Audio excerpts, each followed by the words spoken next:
Hello everyone, welcome to the What If Anime YouTube channel. Today, we're diving into an exciting new story that will take your imagination to the next level. Let's get started. What if Naruto was in the Akame ga Kiru? It's a Naruto, Akame ga Kiru crossover set after the 4th Shinobi War in Naruto. Let's see how saves the world once again. The main pairing characters are Uzumaki Naruto, S-Death and Hyuga Hinata. See inside for details. The story name is Naruto, Trapped Under Ice, and this story is available on fanfiction.net. Disclaimer: Thayerblue1 is the author of this series. I just made the audio adaptation of it, and yeah, I have the permission of the author. Disclaimer 2. I do not own any characters from the Naruto or Akame ga Kiru universe. Remember to like, subscribe after this video and make sure to share it with your friends. Now let's begin. Chapter 1: Snow Country, Kazahana Castle. The beautiful daimyo of Snow Country, also known as Spring Country, Kazahana Koyuki, age 27, was sitting in her throne room speaking with her guests Uzumaki Naruto, age 17, and Haruno Sakura, also age 17. So you see, my own ninjas in the village hidden in the snow have had no luck finding the source of the problem, and the ice is steadily increasing even during the springtime. The Rainbow Glacier generator is functioning properly, and our scientists have concluded the problem lies up in the mountains. Specifically, we think it's from the Kori caldera. I'm hoping that you'll be able to help us out since you saved this country once already, Naruto-kun. Naruto and Sakura had been in Snow Country for 2 days after receiving the mission from Tsunade a week ago. They'd come by ship, and it really took them back to when they'd traveled to Snow Country before with a film crew for the Princess Gale movie 4 years ago. It seemed like that had been a lifetime ago to the two young ninjas. Given they were teammates and old friends, they reminisced a lot on the way and wondered where Sasuke was wandering at that point in time. All in all, the trip was pleasant enough. However, originally it was planned for Kakashi, Sai and Sakura to come on this mission, but Naruto's new right arm was at full strength now and he was mission ready, so he eagerly joined up. So, it was going to be Kakashi, Sai, Naruto and Sakura. Then, because Tsunade had a diplomatic mission, she sent Kakashi on since he was to be the next Hokage. And Tsunade thought it would be a pain in the ass. Kakashi was out. That left Sai, Naruto and Sakura. Then Sai delivered the coup de grace to the plan by coming down with the chakra exhaustion from making an inkjutsu so large that he fainted. By this point Sakura's head was spinning. She had a good mind to smack Sai around after that, but he was already hospital-bound. Thus it was Naruto and Sakura's mission. Technically Sakura was in command because Naruto had never been promoted past Genin. He could save the world and get SSS-ranked missions, but he still couldn't get a promotion. How did that work? But she considered Naruto her equal for mission purposes, and they pretty much decided things as a team. The last 2 days had been rather stressful for Sakura. The head of the village hidden in the snow had sent a snow ninja to join them as their guide. Unfortunately, this ninja, an older jonin named Tsushimo, had fallen madly in love with Sakura at first sight and made Naruto's crush on her when they were kids seem subtle by comparison. Tsushimo had made multiple attempts to get her alone or have a few drinks in order to seduce her, so Naruto, of all people, was having to run interference. Just as shocking to Sakura, the daimyo Koyuki-sama had made several less than subtle hints that she was interested in Naruto, giving her an heir. Koyuki asked him how he felt about having a family while hinting around that she wanted one. She'd asked him what he thought about moving to Snow Country since he was a hero here. Then Koyuki-sama offered him the job as head ninja of the hidden snow village and seemed intent on having Naruto as her husband or at least her paramour. Can anything get any more awkward? Ranted the pinkhead to herself. She was brought out of her ravings by Naruto, who was in mission mode. Don't worry, Koyuki-sama. Sakura-chan and I will get to the bottom of this, said Naruto. He cringed. Isu-san as our guide, we'll head to the Kori caldera immediately and find out what's going on. The daimyo just giggled. Just call me Koyuki or Koyuki-chan, Naruto-kun. There should be no formalities between us since we're such old friends. She winked at Naruto and basically purred, I'll be sure to give you a very warm welcome when you return, Naruto-kun. On the positive side at least, she didn't lick her teeth at him. Naruto and Sakura both bowed in respect and departed quickly. Sakura was really hoping they'd somehow accidentally miss Isu-shimo on the way out, but her hopes were shattered when he appeared dramatically in the hall and said, Sakura-hime. Being away from your beauty these few hours has been so painful. I missed you at breakfast. Your gorgeous pink hair and emerald eyes are like the air I breathe to me. I just can't live without them. He then presented her with a rose. Please accept this small token of my endless affections I hold in my heart for you. Sakura was perspiring heavily. Oh gods, we haven't even started the mission yet and I want to slowly, painfully murder this twit. Naruto. I can't begin to tell you how sorry I am for slugging or pounding your head all the time for asking me for dates when we were kids. She thought guiltily. Then she looked at Isu and cringed at his heated stare. Ew, what am I going to do about this guy? Thanks Isu-san, she said weakly as she took the flower. Oh Sakura-hime, there's no need to be formal, said the snow ninja. It's so adorable what a shy and demure maiden you are. Please feel free to call me your Shimo-kun. Seeing the foppish snow ninja presenting his clammy, pale-skinned teammate with a flower and flashing her a smile, Naruto thought to himself with a massive sweat drop, is this guy for real? I mean, my standards are pretty damn low, but this guy's lines are from cheap romance novels. I read one once and I've regretted it ever since. Even worse, he's old enough to be Sakura-chan's dad. Back in Konoha, Sakura's father Haruno Kazashi sneezed. Someone must be talking about me, he thought aloud. His wife Mebuki just shook her head at her husband's antics. Snow country, Kori caldera underground, and this is where you shall remain forever by order of Prime Minister Honest for your treasonous actions in use of the Jaegers and traitorously sparing a member of Night Raid. Your own Tegu Demon's extract will remain active and this prison of ice is where you will die alone and forgotten. That was 2 years ago. Imperial General S. Death, current age 24, remembered it only too well. Night Raid and the Jaeger's bloodiest clash yet ended with her badly injured and the man she loved. Tatsumi of Night Raid wounded as well. Despite the fact he was her enemy, S. Death basically pleaded with Tatsumi to join her and couldn't bring herself to finish him off. In the end, the Prime Minister's forces captured her in her weakened state and beheaded Tatsumi before her very eyes. It broke her temporarily and the Prime Minister ordered her shipped off to another place where she would die alone in this prison created by her own Tegu. S. Death had a golden amulet hung around her neck that kept the Tegu active and drained her power to fuel it. On the other hand, the amulet kept her from dying from lack of food or water, meaning she'd been completely alone and without any form of human contact for 2 long years. She barely had the strength to move after the 2 years of this living hell. But regardless, her will was stronger than ever. She decided when not if she got out of this prison she would personally destroy the empire with her own 2 hands and that the Prime Minister would die in the slowest, most tortuous way possible.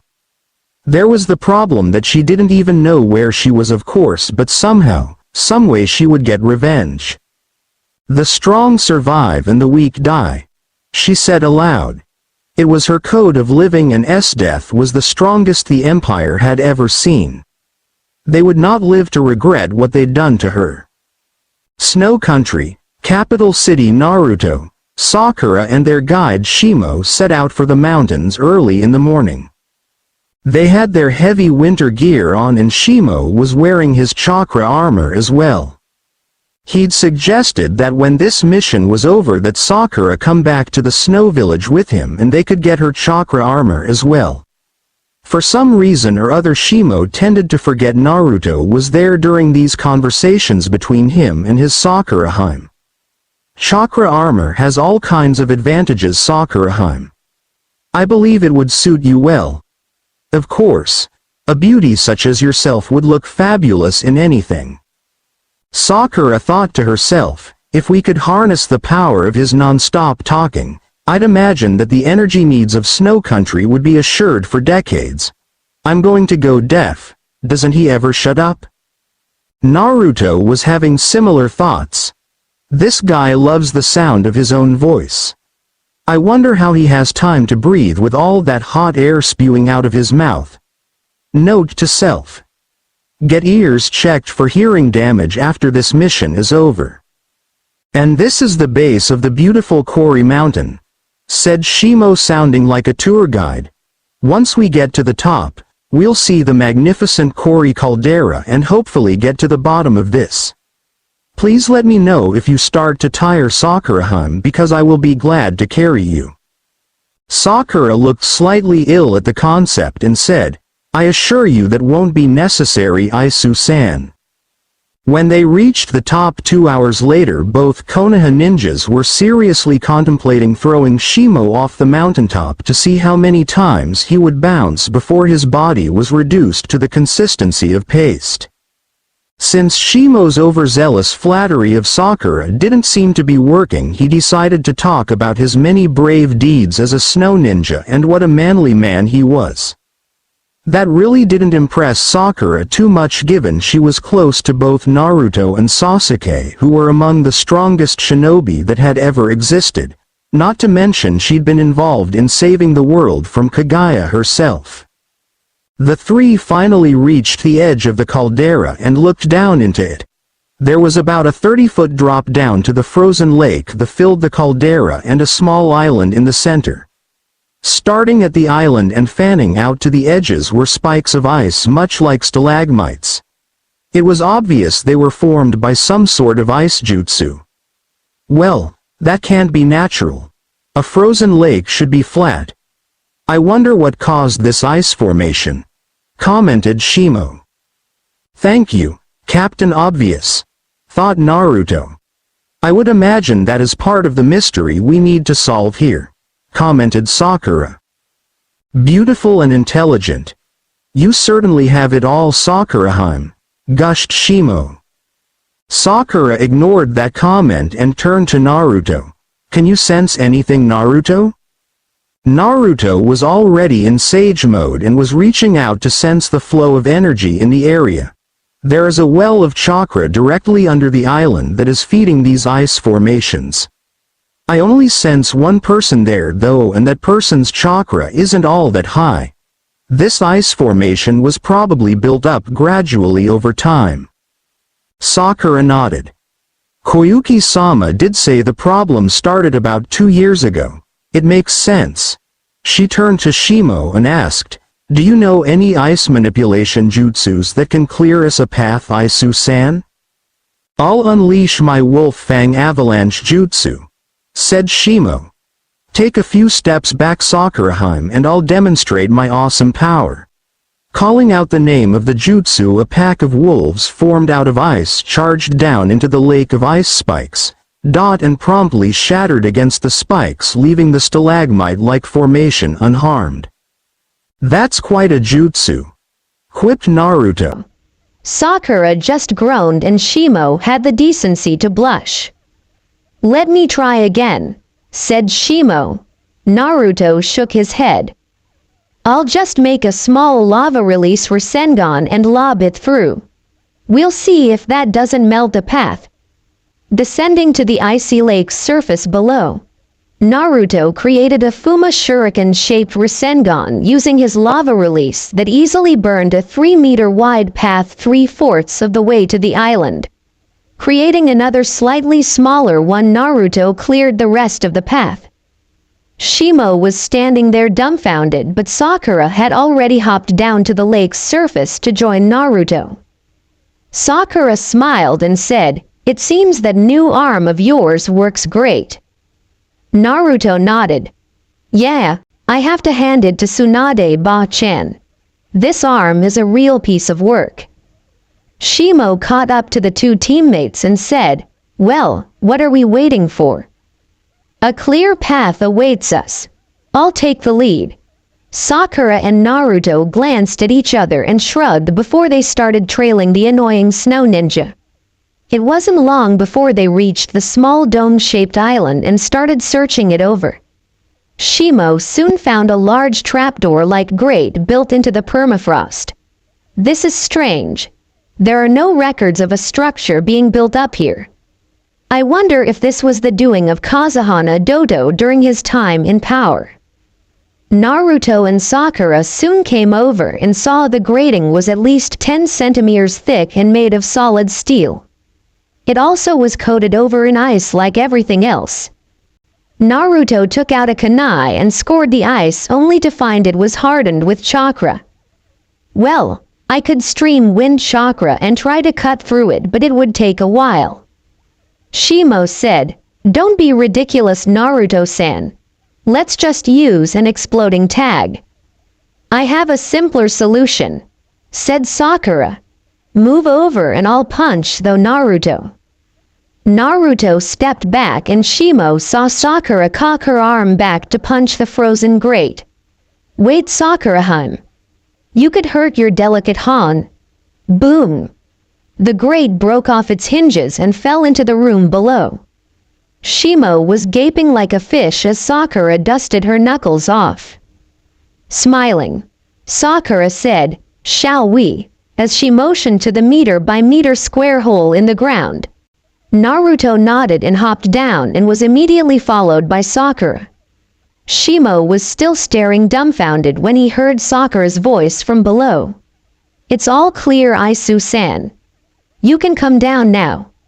The shaken snow ninjas soon climbed down to join the others. Several stories below Death opened her bleary blue eyes when she felt a smaller tremor and the faint noise of the steel grate being smashed off its hinges. Her eyes suddenly sparked with determination. "Someone is here," she whispered. Naruto, Sakura and Shimo were on the first floor making their way down. The first floor seemed to be some sort of guard station, but it had obviously been empty for a long time. The air was musty and the tables and chairs there were all neatly stacked as if for storage. The two Konoha ninjas quickly found a power switch in the darkness and turned the lights on. There were no signs of anything living having been there recently, and no food or any sort of supplies was there either. This place was obviously closed down in an orderly fashion instead of totally abandoned, said Sakura. "At least the electricity is still on and the lights work." She could see her breath in the cold, stagnant air. "What do you think this place was?" asked Shimo in a shaky voice. "Was it some sort of hidden military base?" Naruto pried open the doors to an elevator and smelled the stench of death. This was an old prison. "Nothing else smells that way, and I've been in several of them. There will probably be some bodies down below, but I still sense a living person." Sakura sighed, knowing Naruto was probably right. Naruto looked bothered but determined. Shimo looked like he was going to wet himself in fear. Naruto looked down the darkened elevator shaft before he pulled out a small marble from his pocket and dropped it. Sakura could see he was counting the seconds, and soon they heard an echo of the marble hitting something metal with a ping noise. It was an old exercise Kakashi-sensei had taught them. I'd say it fell about 5 stories before it hit the roof of the elevator, so I'm guessing at least 6 stories. Given the elevator has no power, we can either look for a stairway or go down this shaft and pry open the doors floor by floor. Let's take the stairs, said Shimo. There would be less risk for you that way, Sakura-hime. I couldn't bear to see you endangered. Naruto rolled his eyes at Shimo's lame excuse and Sakura said, let's take the elevator shaft since it's faster. She pulled out a pen flashlight and said, do you both have flashlights? Naruto held his up over his shoulder. They were standard Konoha issue after all. Shimo made a show of checking his uniform for one and then smiled weakly. I take it you don't have one? Asked Sakura. I must have left it at home, said Shimo in an embarrassed tone. Sakura truly wondered if this Jonin was really a ninja or not. She face-palmed and said, Naruto and I will go first then. Downstairs Death heard voices echoing quietly from the elevator shaft along with a sharp noise of something hitting metal. What if they are enemies? I'm in no condition to fight them. I'll just have to wait and see. Even if I have to will my body to move, I'll get out of this hell. Sakura and Naruto had cleared out the top 4 floors. Shimo had stayed on the first floor to keep their escape path clear, just in case. The 2 teammates were glad for his decision actually. The top floor was the guard's station and the second, third and fourth floors seemed to be reserved for torture, needlessly grisly torture that no human was meant to survive. Whoever left this place were obviously sadists of the highest order. There were dismembered body parts everywhere. Sakura and Naruto had both seen their fair share of atrocities in Rice Country while raiding some of Orochimaru's labs, but all of those seemed to have a point. Dissections, test subjects and God knows what kind of torture for information and whatnot, but this place was different. It was as if someone who had the mindset to pull the wings off insects for fun had been let loose and created a pointless funhouse of carnage. Naruto looked at a pile of bodies that had been ripped in half or thirds by a weighted torture wheel nearby. Poor bastards. Whoever created this place has a special place in hell reserved for them. This is just sick, said Sakura as she teared up. To do this to living people, it's beyond horrible. The monsters behind this have to die. They didn't even bury the bodies. They just piled them up like refuse. It took the 2 young ninjas a while to calm down before they proceeded to the 5th floor. It was warmer on those floors but still chilly. Luckily for them they were prison cells, most of them solitary confinement as there was only a single body in each. Sakura's medical training kicked back in as she examined a few of the bodies. They were still clothed unlike the dismembered corpses upstairs. These people starved to death around 10 years ago judging by their state of decomposition. I'd say at a glance these people were all simply abandoned to die when this hellhole was closed down. I guess they were the lucky ones then, said Naruto morosely. Sakura nodded sadly. As horrible as it sounds, I have to agree, Naruto. This floor is clear. We'll have to figure out a way through that elevator to go down further. Most elevators have access hatches for maintenance, said Naruto. Let's go check it out. Within a few minutes Naruto indeed found an access hatch on top of the elevator. Given his skill level, it was simple enough to pick the lock and get in. Much to their relief, there were no bodies on the elevator and the push-button numbers only went down to 6, meaning this was the last floor unless there was a hidden one. Opening the elevator doors, Sakura smelled the musty air but noted that the scent of death wasn't so strong. There was a long line of 20 cells with 10 on either side, but they contained no bodies except 2. The first was right by the entrance and strangely had a military uniform of some sort on a stand outside. It was almost as if the uniform was enshrined there for the prisoner to see. At a glance Sakura figured this person died around the same time the others did. The second cell was all the way at the end and had a white and black military uniform enshrined in front of it with a rapier and emblemized with a black cross. Inside the cell was a tall, beautiful, and slender woman with long light blue hair, dazed blue eyes, and porcelain skin.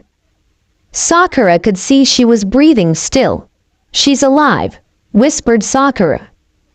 The woman had a large bosom and a tattoo on her chest that was in a hooked Y shape. Sakura also noticed the golden amulet on her, which looked ornate and incongruous with her plain gray prison clothing.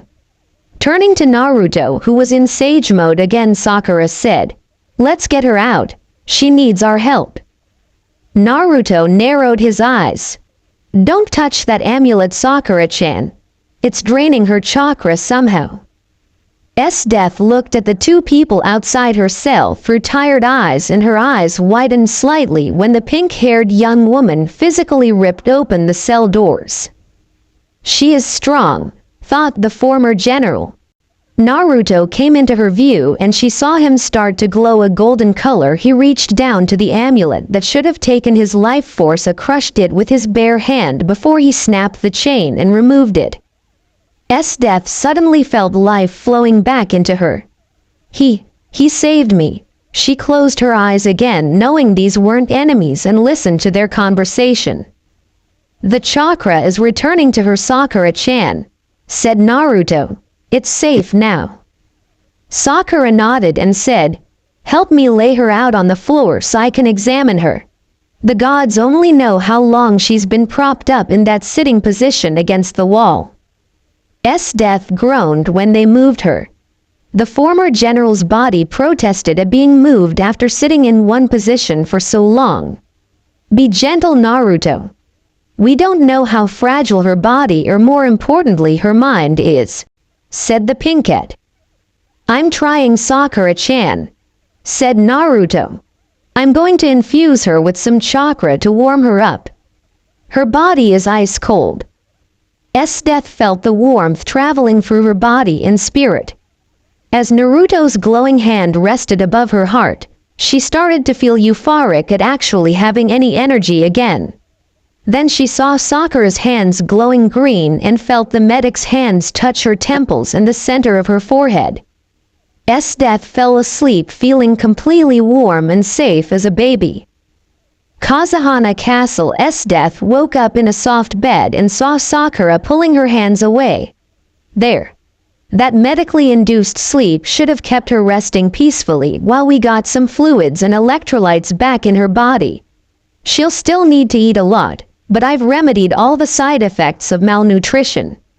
The light blue-haired woman opened her eyes and blinked a few times, and Sakura said, "Good. You woke right up. Can you understand me?" The light blue-haired woman croaked, "You are that woman that..." She coughed, and Sakura gave her a glass of water that she drank greedily. "You saved me from that prison. You and the blonde." "That's right. I don't know how long you were in there, but I'm glad you were intact," said Sakura kindly. "You must be possessed of a very strong will to have survived that. Can you tell me your name?" "I'm Haruno Sakura, a medical ninja from Konoha." Death's eyes widened. "Ninja? They haven't existed since the empire was founded. The Tegu were rumored to have been created to fight ninja-level opponents. I must be far across the Eastern Ocean. I've never heard of this Konoha place, I'm afraid. My name is Death and I once lived in the Empire. Perhaps you've heard of it?" Sakura shook her head. "I'm afraid not. Everything we found in that prison you locked up in was of foreign origin. Has your empire even had dealings with Snow Country in the past? That's where we are now. They imported some technology from somewhere years ago, like airships." A sliver of recognition shot across Death's face. There was someone from another continent the Prime Minister sold airship technology to over a decade ago. It was far across the Eastern Ocean. "Well, it sounds possible anyway," surmised Sakura. "Why were you locked up in that awful place?" Death's eyes were filled with sadness. I spared an enemy's life and they branded me a traitor and sentenced me to death as a result. I take it a war was going on?" asked Sakura. At Death's nod she said, "Then they made an example of you." Death nodded again. "Well, I'll make sure you're in good shape again before I leave. I am a medic, you know." "I thank you," said the light blue-haired woman. Death may have been a bloodthirsty sadist, but she was truly grateful to Sakura and her companion for rescuing her. "You had a man with you when you saved me." Sakura smiled. "That would be my teammate Uzumaki Naruto. He's been quite concerned about you, actually. He personally carried you out of that prison and down the mountainside to the snow country capital." "May I meet him? I would like to thank him," said Death. "I'm sure he'd be happy to stop by when he gets back," said Sakura. "I have a very specific diet planned for you to regain your lost muscle tone and health. As your physician, I need you to follow it to the letter Death-san. If you're from another continent, I'm going to need to inoculate you against local diseases here as well so you won't get sick. We're also going to start you off with some regular exercise as well to get you moving around again." Death found over the next few days that she was in the medical ward at Kazahana Castle in Snow Country. She also found that Sakura was a very thorough and competent medic. "Sakura would make an excellent member of my staff if I were to build a new army here on this continent." The former general's original idea was to head back to the Empire alone, but if she could recruit an army of ninjas, she could bring the Empire to their knees. Of course, she was getting ahead of herself. Death found out that Naruto had been placed in charge of cleaning out the prison facilities so the dead could be properly buried. People told her that Uzumaki Naruto was the strongest ninja, period. Apparently, he'd been a big hero in Snow Country for years, that he recently ended the Fourth Shinobi War along with 3 companions, one of which was Sakura. The nurses told Death of how heroic and brilliant he was and that even their daimyo Kazahana Koyuki-sama wanted to have him as her lover. Death had fought more than one so-called hero to their knees in battle, but she wondered about Naruto and how strong he actually was. She already concluded that having such a hero under her banner would make warriors flock to her side for propaganda value alone. Still, for someone to be that renowned, she figured Naruto must have something to him. Several days later, Naruto returned from his grisly task and reported to the daimyo alone. "Koyuki-sama, we're done with that place, but I don't know if there are enough priests on this entire continent to lay those souls to rest." He sounded exhausted. "With your permission, I'm going to go wash myself." Koyuki's romantic plans for the evening to welcome Naruto back were stopped cold by the dead look in his normally vibrant azure blue eyes, and she felt terribly guilty about having Naruto involved in the mess. She should have forced that coward Tsushimo to do the job. Naruto was soon taking a hot shower to wash the smell of death off him. They'd made a massive pyre for all the victims of that hellhole, and he was trying not to dwell on it. He was wearing a yukata when he heard a knock at his door. Groaning to himself, he cracked open the door and saw it was Sakura. She had a very concerned look on her face and was obviously worried for Naruto. He silently beckoned her in. "This last week was a living nightmare," finished Naruto as he described the cleanup in brief. "It sickens me that mankind is capable of such things." Sakura embraced him in a sisterly hug and said, "Naruto, you shouldn't have ever had that job. It shocks me that the snow ninjas are so incapable." Then she smiled. "Speaking of snow ninjas, Tsushimo proposed to me." Naruto's eyes grew as large as dinner plates. "What happened, Sakura-chan?" "Well, he came to see me and..." Flashback. Shimo was kneeling with a bouquet of flowers in his hands. "Sakura-hime, I just got back from the snow village and heard you'll be leaving soon. I just know you are the only one for me. Please do me the honor of becoming my loving wife." Sakura sat herself down and quickly took a swig of water. "I know this must be a shock to you, fair maiden, but believe me when I say true love always finds a way," Sakura said warily. "Actually, I just threw up a bit in my mouth at the thought of marrying a man twice my age." "But age means nothing to two hearts destined to be one," declared Shimo dramatically. How about no, just no," said Sakura with a vein on her forehead bulging much like her master Tsunade. Shimo said in a heated voice, "Let me prove my love to you tonight, Sakura-hun. Your lips say no but your eyes say yes." Cracking her knuckles, Sakura said angrily, "My fist says no as well, you lecherous scumbag." The last thing Shimo saw was Sakura's knuckles before they plowed into his face, and then he knew no more. Flashback end. "So, my week hasn't been heavenly either," finished Sakura with a grin. Naruto exploded into laughter. It took a few minutes for him to calm back down. "I'm so sorry, Sakura-chan," said Naruto as he wiped a tear from his eye. "I wish I'd been a fly on the wall when you sent him to Loose Tooth City though." Sakura chuckled. Well, at least he finally got the message.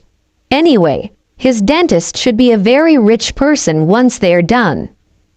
"Well, it served the dirty old man right," announced Naruto. "He is something like your old man's age, isn't he?" "Something like that," replied Sakura, glad to see light back in her teammate's eyes. "I've got some good news for you though." "Oh, what is it?" asked Naruto. "The prisoner we rescued is awake," said Sakura happily. "Her mind seems to be intact, and the last 3 days I've spent some time getting to know her. She's a real military type, but she seems to have a kind side." Naruto queried, "Why was she jailed then?" "She didn't say much, but apparently she chose to spare an enemy rather than kill him," explained Sakura. "I don't know the details, but it appears that they wanted to make an example of her and sentenced her to die in that place.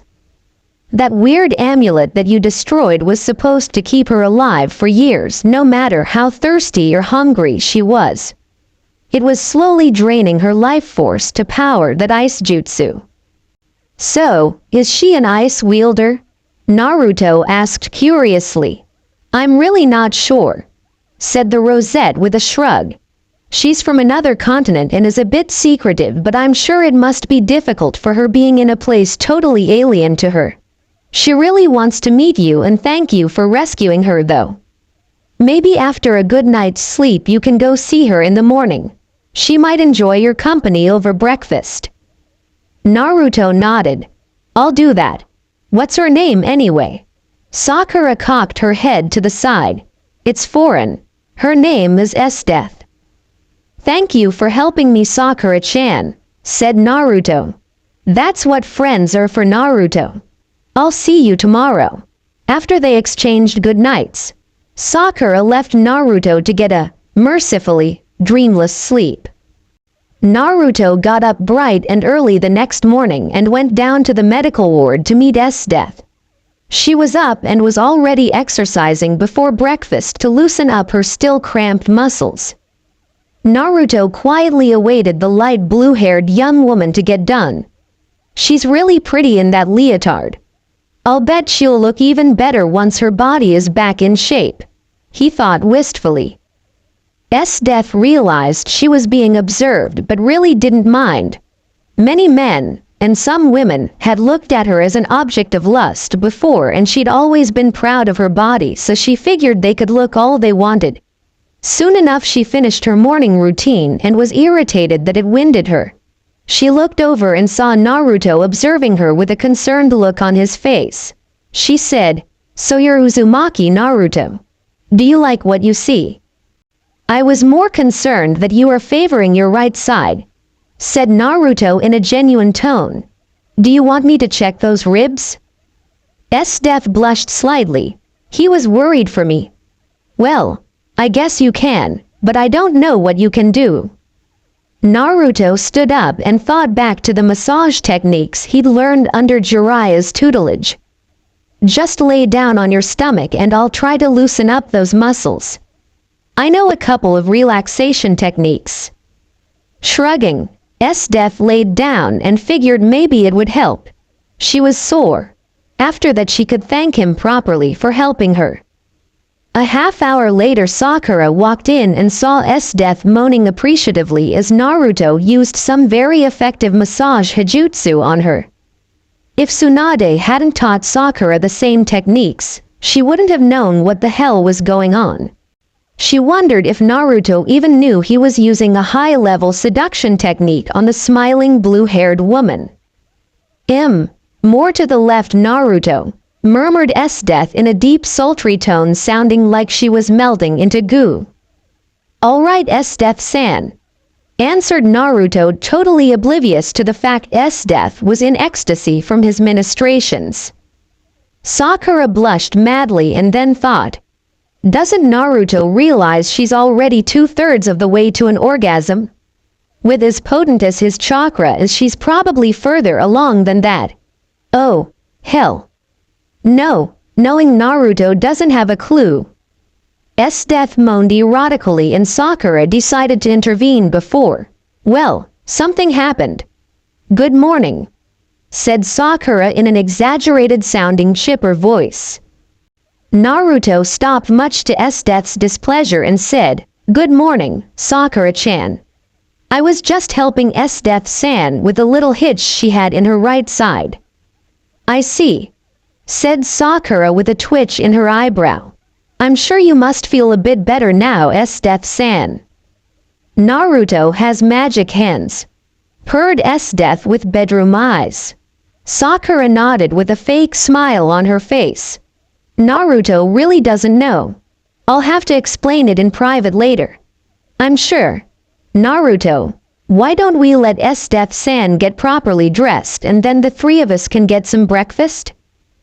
Good idea, Sakura-chan, said Naruto agreeably.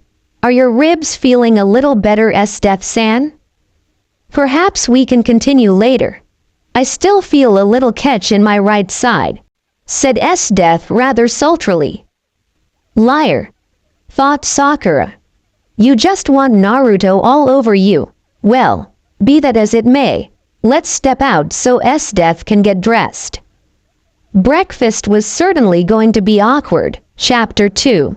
Frost Country, the capital of Shimo. Two of the most powerful and experienced members of Night Raid, Akame of the Demon Sword Murasama, age 16, and Leone the wielder of the Tegu Lionel, age 23, were on a mission to stake out the palace of the daimyo of Frost Country. They needed to deal with him and free a political prisoner that might become a future member of the Revolutionary Army or perhaps even a member of Night Raid itself, or that was the plan. The two were sitting quietly in an outdoor tea house that had a nice view of the castle. The cat-like blonde Leone said quietly to her younger partner, Akame, the country may look tranquil, but you know as well as I do this is damn suspicious. The daimyo of Frost Country has forbidden anyone from even saying his name, and people here fearful to even broach the subject. They may not have public executions here, but you know torture pens and prisons are inside that castle. Isn't that evidence enough that he's our man? Akame shook her head, making her long black hair sway back and forth slightly. I'm not so sure an infiltration is a good idea at this point. We've got the basic layout, but of the place and security seems awfully lax for some sort of dictator. This daimyo may not be the correct target. Looks can be deceiving, hissed the busty blonde. You know, when I was gathering information about the guy's name in the bars, those guys said they'd literally lose their tiny balls if they even said his name. On top of that, his older brother, who was heir to the throne, died of a mysterious illness. His name's been erased from the records too. I smell treachery a mile off here.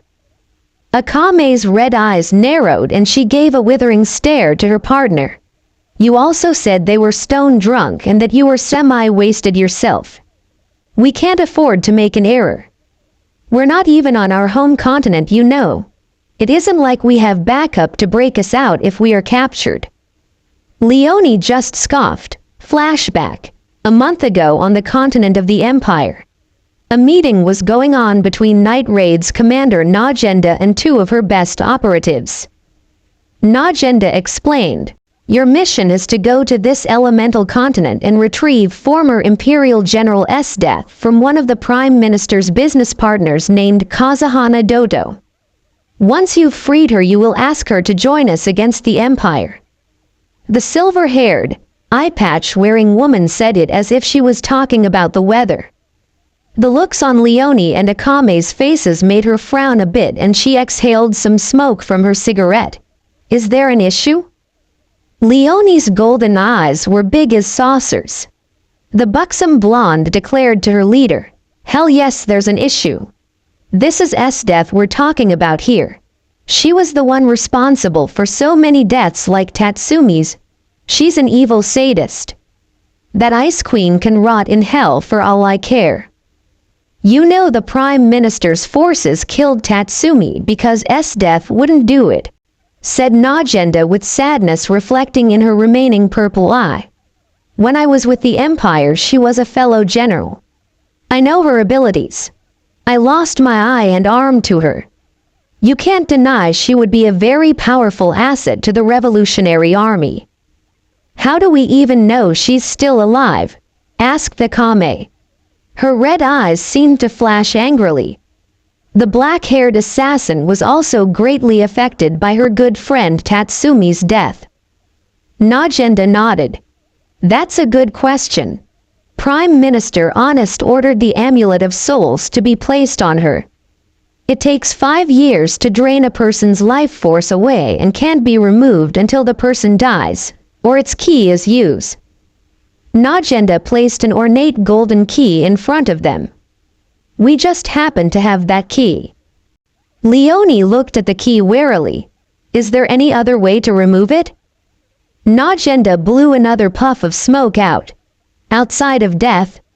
Well, the Amulet of Souls could theoretically be overloaded if you had life force on par with, I don't know, some kind of deity."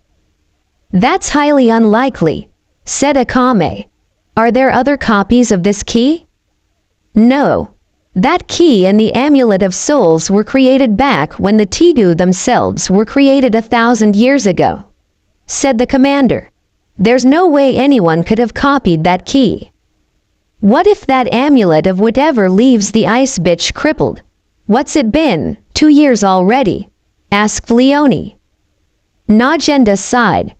"Look, I know you hate her, but this is Death we're talking about here. As long as she has the slightest spark of life in her, she won't be broken. Trust me." Akame picked up the key and asked in a steely voice, "What if she refuses to join the Revolutionary Army?" Najenda extinguished her cigarette in the ashtray. "Then you cut her down without mercy or hesitation," she said with a tone of finality. Akame nodded and Leonie smiled ferally. "Perhaps there's a chance for a happy ending after all," said the busty blonde with vengeance in her voice. "When do we leave?" "You'll be leaving in 3 days from the East Coast and will land in a port in Fire Country on the Elemental Continent," said Najenda. "The daimyo of the country you need to find is Kazahana Dodo. We know he murdered his own brother to take the throne, so I guess he's notorious or something. The place is called Ice Country or something similar. Our intelligence is really sketchy since it's all second and third-hand information, so you may have to search for a while. Don't you worry. Akame and her Oni-chan Leonie will take care of everything," said Leonie cheerfully. Najenda said, "On that note, Akame is in charge, so no accidents happen." Leonie face faulted. "Akame, make sure Leonie doesn't get into too much trouble, but remember she is excellent at gathering intelligence. More importantly, remember that Death would be a great help to our cause." Akame nodded and dragged the still prone and pouting Leonie out of the room. Flashback end. Frost Country, Daimyo's Palace. Team Kurenai comprised of Hyuga Hinata, Aburame Shino, Inazuka Kiba and Akamaru had just escorted the diminutive daimyo of Frost Country back from the Land of Fire. The man had a complex about his short stature, but given he stood at 122 centimeters, the ninjas really didn't hold it against him. Even Hinata towered over the man. He also insisted they only address him by his title and not his name. Actually, they didn't even know the man's real name. The three Chunins took it in stride, though, and simply addressed him as Daimyo-sama. The three ninjas and one ninkin chased off two groups of bandits from the daimyo's caravan, however, so the short man was grateful and invited the three of them to dine with him and his wife this evening before they departed for Fire Country again in the morning. Initially, Kiba was going to refuse because the daimyo's staff wouldn't allow Akamaru into the more luxurious dining areas of the castle to eat with them, but Hinata managed to pacify Kiba enough for him to behave. Team Kurenai had completed their mission successfully, and the last thing they needed was to make a social faux pas with a foreign daimyo. It just wasn't a good business practice. The three ninjas and ninkin were sitting together over tea in a luxurious guest lounge that had a bedroom for each of them attached. Hinata was sipping her tea politely and said, "I don't know, Shino-kun. My instincts are telling me something is amiss also. I don't think Kiba-kun and Akamaru are being paranoid." "See? Hinata-chan agrees with us, Shino," stated Kiba proudly. Shino nodded. "We would be better off alert and vigilant if trouble does occur. It wouldn't do to be caught off guard." A Kakaichu beetle alighted on Shino's fingertip as he held it up for the insect to land. "My allies tell me there is no hostile intent within this palace, but there still may be some from outside. We will remain on guard then." "I wonder how Naruto-kun is doing," thought Hinata. "He left on his first mission with his new arm just before we did over a week ago. I hope he is all right." Snow Country, Kazahana Castle. Naruto was sitting and talking to S-Death over a healthy lunch. "So you're the last of the Pardas clan and grew up as a hunter in a frozen frontier area. Sounds like you had a rough time in your childhood," said Naruto. "Have no doubt it made me strong," said S-Death in an iron tone. "The black cross I wear is the proud symbol of the Pardas clan. When I was a child, my father taught me everything to become a fearsome hunter and how to hunt the most formidable of danger beasts. When I found my clan was wiped out, I swore to become the strongest there was and to never be defeated. He taught me that the strong live and the weak die, and I've branded that on my heart and soul." "Do you have someone or something precious to protect?" asked Naruto kindly. S-Death's face became melancholy as she thought of Tatsumi. "I did, but not anymore. Why do you ask?" "I was taught that to become truly strong you have to have something to protect," said Naruto. "Everything I've ever done since I became a ninja was to protect my precious people. You need to find new precious ones, and I promise you you'll be stronger than ever before," the blonde ninja said with conviction. S-Death felt herself beginning to blush. "He says it with such passion. I wonder how strong he truly is. He reminds me of Tatsumi with the fire he has in his eyes. I need to get to know him better." "So you have a Tigu of your own?" she asked curiously. "I saw how you glowed with flame when you found me and destroyed the Amulet of Souls. Your Tigu must be truly impressive to do that." Naruto stared at her dumbly and got a vacant smile. What's a Tigu? I've never heard of such a thing." She blushed again at his clueless look. S-Death found it adorable. "Maybe they call them something other than Tigu here. It's an item of power that allows you to do things others can't. Mine is called the Demon's Extract, and it gives me absolute control over ice. Yours must allow you to control fire in a way." So many Tegus were lost so long ago that it makes sense that they could have been brought to this continent. The blonde ninja shrugged and said, "You just saw me manipulating my chakra Death-san. All ninjas can do that to some extent." "What's chakra?" asked Death. "Chakra is the combination of your spiritual and physical energies that we ninjas use to do techniques or jutsus," said Naruto. "Sakura-chan and I just assumed you were using some kind of ice jutsu. I can sense you have a ton of chakra." Flashback. Death was sitting in a classroom during her officer's training in the Empire. The old history professor bored her to death unless he was talking tactics or battles, but today he was describing a tribe of people called ninjas that the Tegu were designed to combat. She found it quite fascinating. It also seemed to be a pet subject of the professor. While it's a little discussed and esoteric subject, these people known as the ninjas could actually harness their life force energies directly for various abilities such as attacking with fire, water, lightning or other elements. Some even had the power to heal their wounds or cast illusions to take enemies by surprise. They were few in number, but the Empire suffered incredible losses at their hands before the ninjas were finally wiped out. The original intent of the first emperor with the Tegu was to create weapons that would forever protect the empire, but the fact is he wanted his greatest soldiers to be able to stand on even grounds with those such as the ninjas. In the end it was considered successful, but the true abilities of the ninjas were never fully duplicated and little is left of the history of our battles with them other than the massive losses to our side. Flashback end. Death's eyes widened with realization. Ninjas can do things naturally with their bodies that it would take a Tegu to do for my people. The possibilities are endless. Death-san? Asked Naruto. The light blue-haired woman's eyes suddenly snapped back into awareness as Naruto spoke. "Are you all right? You completely spaced out on me there. Are you feeling okay?" "Why yes, I'm fine, Naruto-san," she answered. "Please just call me Death. You don't have to be formal with me."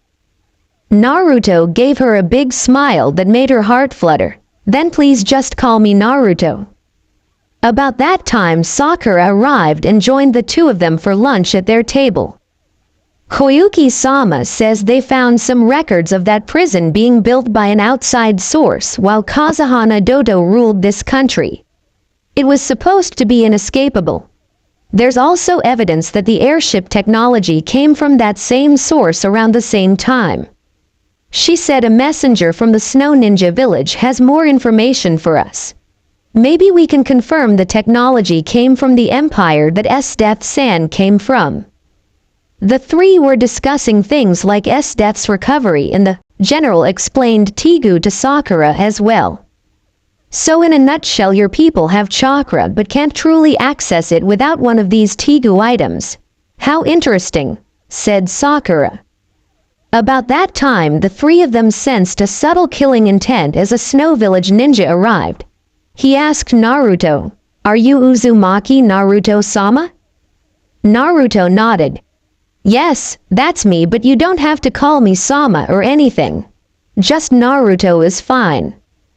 "Ah, I'm Hisame, a Jonin from the Snow Village," said the man. "I have the information for you that Koyuki-sama requested about that awful prison you found. Here it is," he said, holding out a scroll.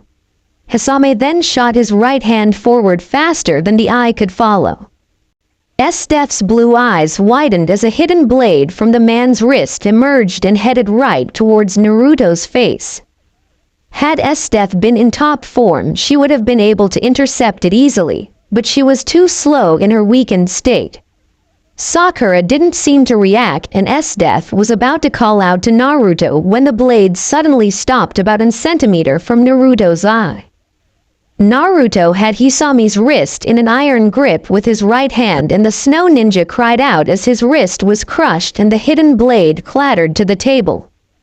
Naruto gradually bent the whimpering nin's broken wrist backwards and brought the agonized snow ninja down to his knees for sheer physical strength. Naruto hadn't even moved from his position in his chair as he watched Sakura quietly pick up the fallen blade by its handle and began to examine it. He then turned back to Hisame and squeezed the man's wrist harder, making the snow ninja writhe in pain. "Did you seriously think that would work, Hisame-san?" asked Naruto coldly. The man whimpered again. "Tell me who sent you," commanded Naruto in a chilling tone. Death was both relieved Naruto was unharmed and thrilled at Naruto's power. She suddenly realized that Sakura hadn't reacted because she didn't need to. The light blue-haired woman's eyes sparkled with vengeance. Naruto was general class in power. She was eager to see how Naruto dealt with this weakling that was foolish enough to attack him. Death could feel Naruto's refined killing intent wash over her, and she shivered excitedly. She knew the tiny fraction she was feeling was nothing compared to what slammed into Hisame. The snow ninja looked as if he'd been hit with a physical blow from the wall of Naruto's overwhelming killing intent. Hisame said, "I did it for Dodo-sama. He sent me. I worked alone." Naruto sighed and shook his head. "You're lying, and it's obvious. I killed Dodo 4 years ago when I was just a kid. I know there were several former snow ninjas that worked for him that later swore allegiance to Koyuki-sama. Tell me who all is involved, or it will get painful, Hisame." Hisame's eyes widened in fear. He said, Never." Naruto channeled lightning chakra, though his left hand causing electricity to arc between his fingers. The smell of ozone permeated the air as Hisame shook uncontrollably in terror. Naruto said, "If you want to do it the hard way, then we will, Hisame-san." Hisame screamed and his body was racked with spasms as Naruto shocked a nerve cluster in the man's injured arm. It took nearly 45 minutes, but Hisame spilled every last name he knew and everything they'd done. Death relished in seeing the snow ninja so broken, and Koyuki-sama's guards simply kept a respectful distance. Sakura was quietly taking down notes as Hisame confessed to everything. Hisame croaked out weakly, "I swear to the gods that's all I know, please. Please no more." The man had resisted until some of his hair was smoking from the electric shocks. While Death was enjoying this show immensely, it was obvious by their stony expressions that Naruto and Sakura took no pleasure in this interrogation at all. Seeing the traitorous ninja was done, Sakura stood up and said from behind Hisame, "You are a threat to Koyuki-sama and that we cannot allow." She then effortlessly snapped his neck, ending the would-be assassin's life in an instant. Death was disappointed they didn't torture the man some more and asked, "He had plenty of life left in him. Why did you stop torturing him?"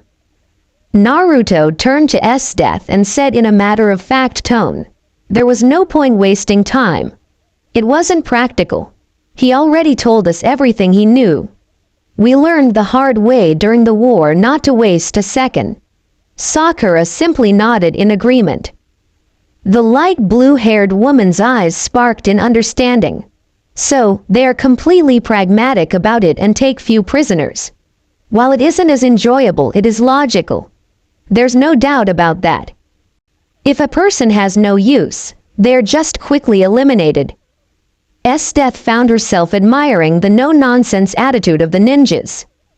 It might not be as fun, but there was no arguing with the results. Sakura said to Koyuki-sama's guards, "We must see Koyuki-sama immediately. There are traitors within her ranks." Frost Country, Daimyo's palace. It was early evening and Teen Kurenai was having an extremely sumptuous meal with the daimyo and his very beautiful and very tall wife. Her name was Miria and she was close to 180 centimeters tall. She was also much younger than him. "So, we were actually at the final battle of the Fourth Shinobi War," explained Shino. However, we were caught in the genjutsu everyone else was, and Team 7 was actually responsible for defeating Kagaya. We never actually saw her. So, you've actually met Uzumaki Naruto-sama who saved the world? Asked Miria in an excited tone. Kiba laughed. Met him? Miria-sama. All three of us were in the same academy class with him. We practically grew up together. Yes, we've known Naruto-kun since we were children, said Hinata. I actually met him before I was in the academy and he saved me from some bullies. He was very brave even when he was a little boy. She added with a smile and a light pink dusting of her cheeks. Kiba would ordinarily have teased his female teammate about her long-standing crush on Naruto, but even he knew that wouldn't be too proper in front of a daimyo and his wife. Generally, Team Kurenai had a nice time and kept Miria-sama entertained, so the daimyo seemed pleased. Later that night, the moon was high in the dark sky as two figures stealthily entered the Frost Country Palace through an upper floor window. Akame's red eyes reflected slightly in the darkness as she looked from side to side. Leonie landed quietly behind her with her Tigu activated, giving her a more cat-like appearance with claws, cat ears and a tail. The pair quietly avoided the guards and headed towards the throne room where they found the daimyo, his wife Miria, and the members of Team Kurenai. I was wondering when you two would arrive, said Shino in his usual monotone. Akame narrowed her eyes and drew Murasama, but Leonie was genuinely taken off guard. She did notice the forehead protectors that Hinata, Shino and Kiba had though. She also noticed the massive form of Akamaru near his partner. Covering her initial shock, Leonie said, "You're Konoha ninjas. We have no business with you. We only want to talk with the daimyo." Shino replied, "I'm afraid you motives seem less than benign towards our client. If you just came to talk, then you wouldn't sneak in after dark. Identify yourselves." Hinata activated her Byakugan. The blonde one has some sort of belt that conducts chakra, and the black-haired one's katana is a chakra blade. Be careful. What the hell? Thought Leonie. She has a Tigu that lets her see other Tigu. Leonie quickly decided Hinata had to go first. Using her enhanced speed and reflexes, Leonie shot towards the Hyuga heiress at blinding speed, only to be shoulder tackled by Kiba, which sent them both tumbling, with Akamaru trailing after. Akame silently attacked Shino, who barely blocked the Murasama with crossed kunai. Kicking Shino back to stun him, Akame switched to her real target, Hinata. The black-haired assassin had also decided that Hinata was the primary threat because she thought the indigo-haired girl also possessed a Tigu. Akame slashed at Hinata and found the young Hyuga woman was quite fast and agile. Using the Murasama, she was forcing Hinata back, although Akame hadn't landed a hit either with her blade or taijutsu. Akame's instincts kicked in as Hinata yelled, "Kaiten!" and spun. An expanding dome of chakra blew Akame back. Had Akame's reflexes not been so fast, she would have been seriously hurt, but the young assassin was still sent flying. Akame landed across the room with cat-like grace as Leonie took a clawed swipe at Hinata, having temporarily escaped Kiba and Akamaru's attacks. Hinata ducked under the brutal swipe from Leonie and landed two solid juken hits each to the blonde woman's right forearm and shoulder. Leonie went crashing to the ground, having unexpectedly lost all use of her right arm. She growled angrily, "What did you do to me, you little bitch?" She tried to get up, but Kiba had already pounced on her back and had a kunai at her throat. The dog ninja said, "Nobody moves." Akame and Shino backed away from each other with both still in a defensive stance, and Kiba said to Leonie, "Why are you after the daimyo?" Leonie had completely lost her cool and blurted out, "He's Kazuhana Dodo. He killed his own brother and took over. He's holding a political prisoner we want released. He's so worried about people finding out what he has done that he even forbade people from speaking his very name. If Akame hadn't been so intent on watching Shino in case he attacked, she would have face faulted on the spot. Leonie just blew everything wide open. Hinata said, "Daimyo-sama isn't Kazahana Doto, he." Miria blurted, "My sweetie pie is named Kintama Chisana and he's embarrassed about his name. He didn't kill his brother either." When reality hit her, Leonie suddenly said, "The daimyo's name is Kintama Chisana, which means tiny balls." Leonie exploded into laughter. Bawahahahaha. Oh. My. God. No wonder you kept your name a secret. Bawahahahaha. Akame was ready to take her own life in embarrassment as Leonie continued to howl in laughter, and soon Kiba and Akamaru joined in with her by laughing raucously. Shino said in a monotone to Akame, "Do you mean to tell me you broke into the wrong palace after the wrong daimyo in the wrong country?" Akame's sweat dropped. That appears to be the case. The daimyo was red in the face from embarrassment over his name being mentioned for obvious reasons. "I didn't kill my older brother Kintama Kyodai, gigantic balls, either. He died of a venereal disease like the big dumb oaf he was. My father hated that I was so short, so he named me Tiny. It's so humiliating." Seeing Leonie and Kiba weren't even slowing down with their hysterics. They both had tears in their eyes from laughing so hard by now. Hinata gave both of them a chop to the neck to knock them unconscious. Seeing the two were silenced, and that Akamaru had wisely shut up after seeing this, Hinata bowed deeply to the daimyo and said, "Ahem. Please forgive my teammates' impropriety, daimyo-sama." She then turned to Akame and said, "Kazahana Dodo died 4 years ago in Snow Country. The throne was rightfully returned to his niece Kazahana Koyuki-sama, who is a just-in-kind ruler. If she hasn't already released this political prisoner you are attempting to retrieve, I have little doubt you could negotiate this person's freedom. There would certainly be no need for violence in Snow Country." Akame just sheathed the Murasama and said, "Forgive me, daimyo-sama. I could truly die of embarrassment right now." Snow Country. Kazahana Castle's death was back in the medical ward getting ready for bed. She'd been disappointed that she couldn't see Naruto and Sakura go to the snow village and slaughter the traitors and their families. Nevertheless, death was in no position to argue. She was in no physical condition to fight, though she was doing much better. Odds are she would have been a hindrance in a military operation in this situation, though she was loath to admit it. She hoped that Naruto would return later this evening to tell her about the bloodshed as he gave her one of those wonderful massages. Yes, she was very eager to feel Naruto's magical hands again.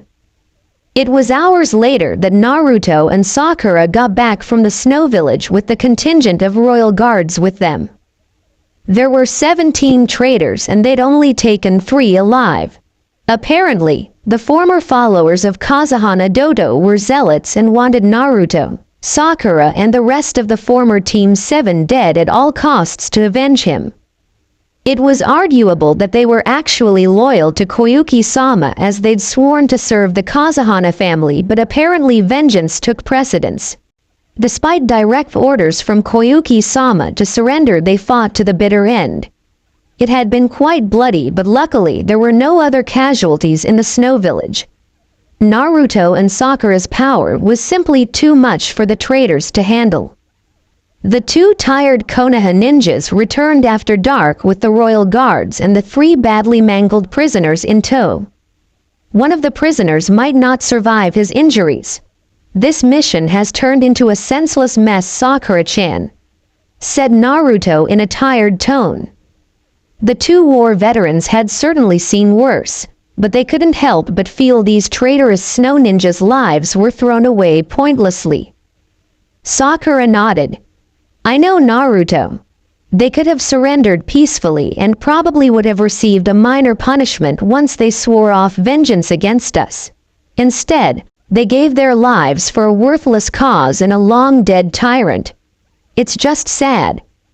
Those 3 we captured will probably never fully recover from their injuries either, assuming they all live. They'll never be able to be ninjas again even if they get out of jail. After everything we sacrificed for peace, it still never ends, said Naruto sadly. The 2 ninjas retired for the night and planned to report to the daimyo in the morning. Aside of the fact they were mentally exhausted, Koyuki-sama had already gone to bed for the night, so there was no need to wake her up. Frost Country. Daimyo's palace. Leonie woke up in the morning with a sore neck, right shoulder and forearm from where Hinata had hit her.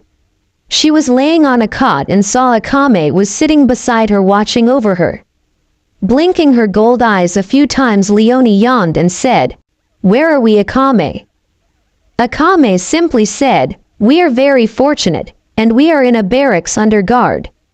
Daimyo-sama has ordered us to be removed from Frost Country and never to return. We are going to Fire Country with those 3 ninjas we fought escorting us. They currently have our Tigu in their possession and will return them once we are outside Frost Country. If it wasn't for those ninjas offering to help escort us out, I fear you would have been put to death for embarrassing the daimyo so much." Leonie retorted, "What about that ninja that was laughing with me? He should be in trouble too." "He is," said the red-eyed girl. "The reason the ninjas offered to escort us out of the country for free was because of the one named Kiba that was laughing hysterically with you. He's been banned from the country too.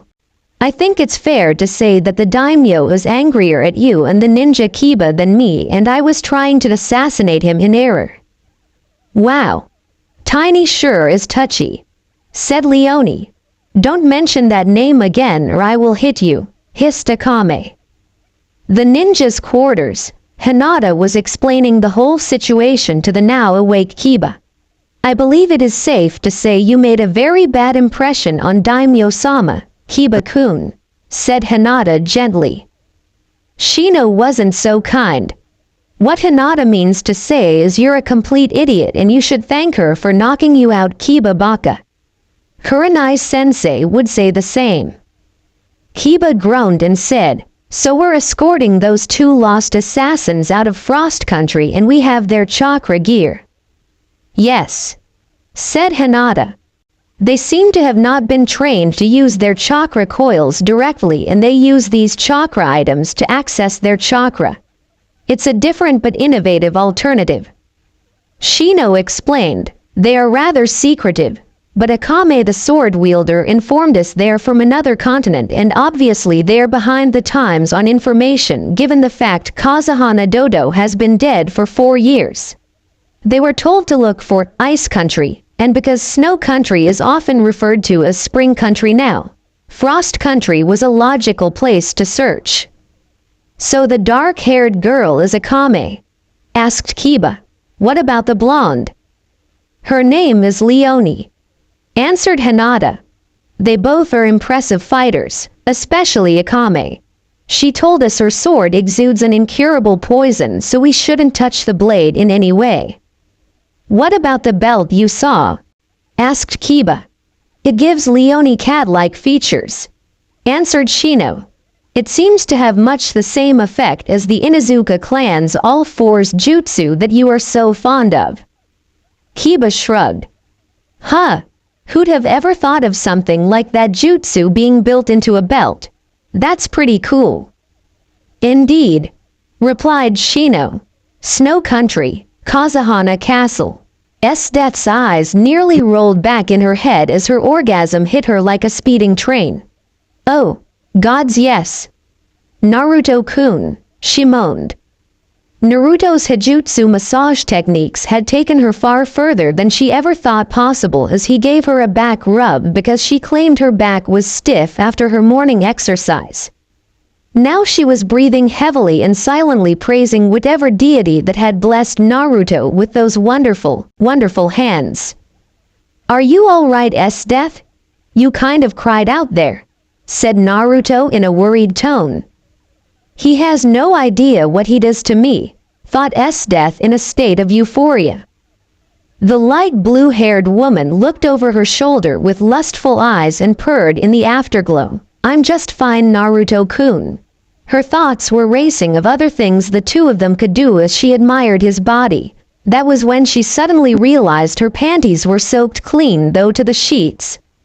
Her eyes widened a bit as she blushed hotly and she said embarrassed, I think I need to get dressed now, Naruto-kun. Could you pull the curtain closed so I can get my clothes on?" Relieved S-Death was all right. Naruto nodded and stepped out before he closed the curtain behind him. He'd spent the early morning talking with Sakura and Koyuki-sama about the mess in the snow village. It looked like they were going to be in snow country a little while longer, and Sakura had gone to the aviary to send a report out to Tsunade while Naruto checked up on S-Death. Well, at least S-Death seems to be in a good mood now, thought Naruto idly to himself. She seemed a bit grumpy that I wasn't telling her about the battle, but maybe it was just her sore back. Since when has she called me Naruto-kun? Now that I think about it, the poor oblivious idiot. Sakura never had gotten a chance to have that talk with him. Frost Country, Daimyo's Palace. Hinata, Shino and Akamaru bid farewell to the daimyo and his wife Miria-sama and escorted Akame, Leone and Kiba out of the Frost Country capital of Shimo and headed in the direction of Fire Country. By midday they were in Hot Springs Country and the ninjas returned the Tegu to Akame and Leone as promised. In general, Akame had great respect for the ninjas, especially Hinata, who faced her with the Murasama unarmed, and considered them trustworthy. Leone thought Shino and Hinata needed to loosen up a bit and seemed to enjoy arguing with Kiba. Shino explained that once they got back to Konoha that perhaps they could contact Snow Country through diplomatic channels instead of endangering Koyuki-sama's life. Akame he semi-trusted, but Leone was too much of a wild card. She kind of reminded him of a female Naruto in a way. It would be about a week's trip back to Konoha at a decent speed, and Shino had already sent a report ahead to Tsunade-sama about the two Tegu users. He wondered what the Hokage's reaction would be to Team Kurenai bring home a couple of strays. Hopefully it wouldn't be too negative. Chapter 3 Snow Country. Kazahana Castle. Koyuki Hime was discussing things with Sakura over lunch in her private chambers. "It surprises me that you didn't ask Naruto to lunch with us as well, Koyuki-sama," said Sakura pleasantly. "Well, it's a matter I felt was best kept between us women, you know," explained Koyuki. Sakura looked a bit surprised. "Oh, I assumed you wanted to discuss the construction of that prison and the airship technology," said the Rosette. "I sure hope this isn't about me punching out that idiot Snow Village John and Shimo. It wasn't the most, diplomatic move I've made in my ninja career," she thought nervously. The daimyo shook her head. No, this has nothing to do with that prison. I have my people searching for records on that, but a lot of the records in Dodo's old compound in the Snow Village were destroyed when you and your team redecorated the place during your rescue of me 4 years ago. It will probably be months before we can reconstruct if Dodo was dealing with this empire from another continent. Once we get some hard facts, I fully intend to inform Konoha, as it would be of importance to all of the elemental nations really. The last thing we need is a hostile foreign power threatening us from across the ocean. We just got done with our own war here after all." "I see. What would you like to discuss then?" asked Sakura, slightly relieved. Koyuki leaned forward and said, "It's about a certain type of mission that I believe only Konoha could achieve for me. Given its highly clandestine nature, I have a few questions I'd like to ask." Sakura raised a delicate eyebrow. "Well, normally Hokage-sama alone discusses missions if the nature is highly clandestine. I'm really in no position to negotiate such things. I'm only Chunin rank after all. Nodding her head slightly, Koyuki asked, You Konoha ninjas are trained in long-term infiltration missions, yes? The rosette was quickly thinking, classified, for Hokage's eyes only, in her head as she said, We have some specialists experienced in that area, but the nature of the infiltration is a huge factor as to whether we would accept such a mission. Well, the nature of the mission would be to seduce a foreign daimyo and stay in that daimyo's court for an extended period of time, said Koyuki. This is definitely for the Hokage's ears only, thought Sakura panicking. Well, I'm in no position to discuss such a high-profile mission. The political ramifications would be a huge factor in. The target would be me, said Koyuki. Sakura's brain came to a screeching halt. What? Koyuki smiled and said, I wish for Uzumaki Naruto-kun to infiltrate Snow Country, seduce me and give me 2 or more heirs, preferably a boy and a girl. It would be a long-term mission, of course. Sakura's jaw hit the table and her eyes bulged. Why you want Naruto too? I've been trying to get Naruto-kun's attention, but I think he's acting totally oblivious because he's grown into such a fine and professional ninja. Koyuki blushed and giggled. What a man he's become, she added dreamily.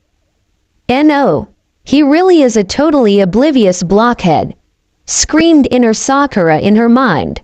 I don't know what to say, Daimyo-sama. I've got to change subjects fast. Koyuki was still blushing slightly and she said, Well, I'm sure he'd be more than capable of doing the job. I'm sure you've slept with him on several occasions.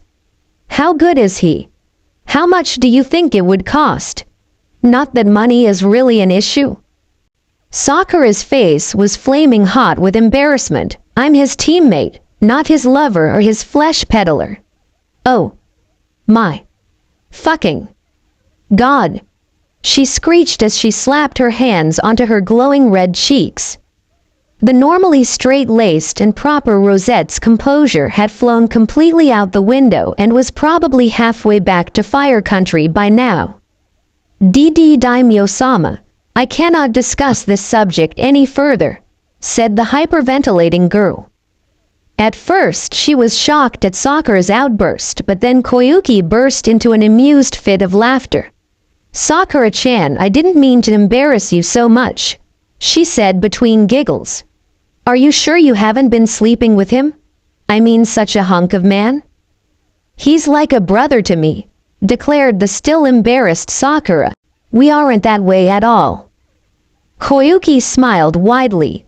Well, sorry about that. Since he calls you Sakura-chan, I misunderstood the situation. Seeing the younger woman was calming down, Koyuki said, I'll just ask the Hokage in a letter. Let's talk about something else. Oh, thank the gods, thought Sakura in relief. She was still perspiring heavily, but now she could cool down. Since you aren't with Naruto-kun, I presume you're interested in your other teammate Uchiha Sasuke? Koyuki asked innocently. Sakura felt her face explode into another blush and felt like fainting. I'm in hell, thought the Rosette forlornly.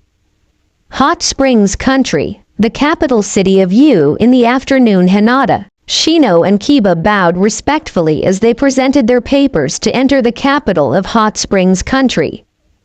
The guards there inspected the papers and then welcomed the Konoha group into Yu.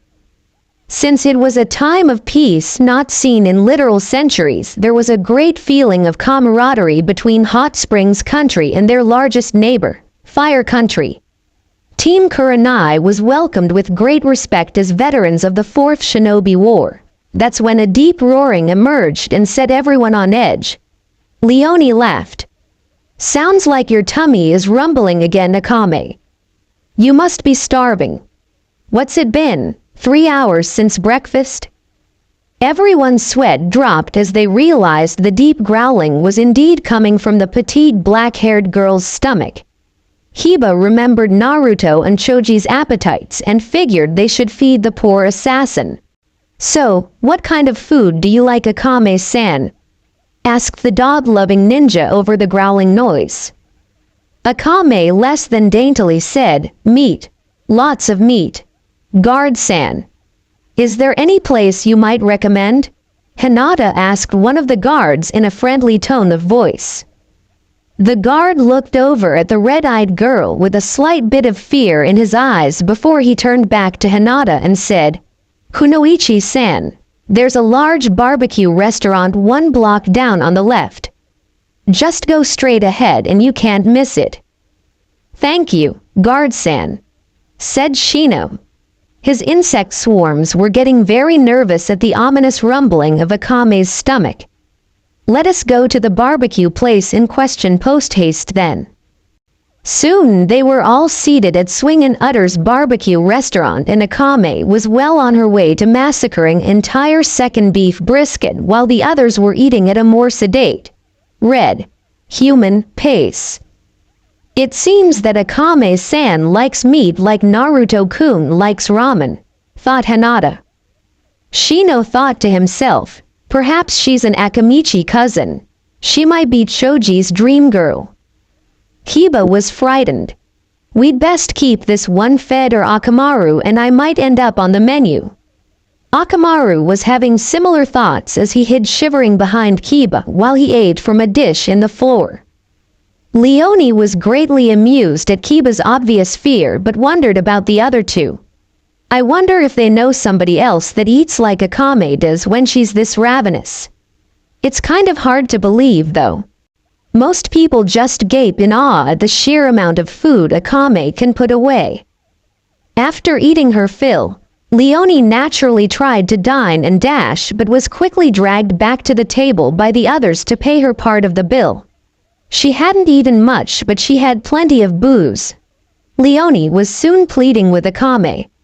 "Come on, Akame-chan. Help your Oni-chan out. You know getting a good buzz is expensive." To which Akame simply said, "No," without the slightest bit of pity or remorse. Crying anime tears, Leonie coughed up her part of the bill while murmuring that Akame-chan doesn't love me anymore. Leonie didn't get much sympathy from the members of Team Kurenai either. Snow Country, capital city S-Death was sitting with Naruto at a restaurant having an early dinner in the capital city of Snow Country. She was wearing her slightly loose general's uniform that would fit properly again once she got her muscle tone back. It was her first time outside of the castle and Sakura felt it would be good exercise for S-Death to get out and move around a bit. Her body simply wasn't ready for the strenuous workouts necessary to bring her back up to combat strength. Though the former Imperial General hated to admit it, she knew Sakura was right and general exercise of just getting used to moving around again was best. Even her rapier felt heavy to her right now.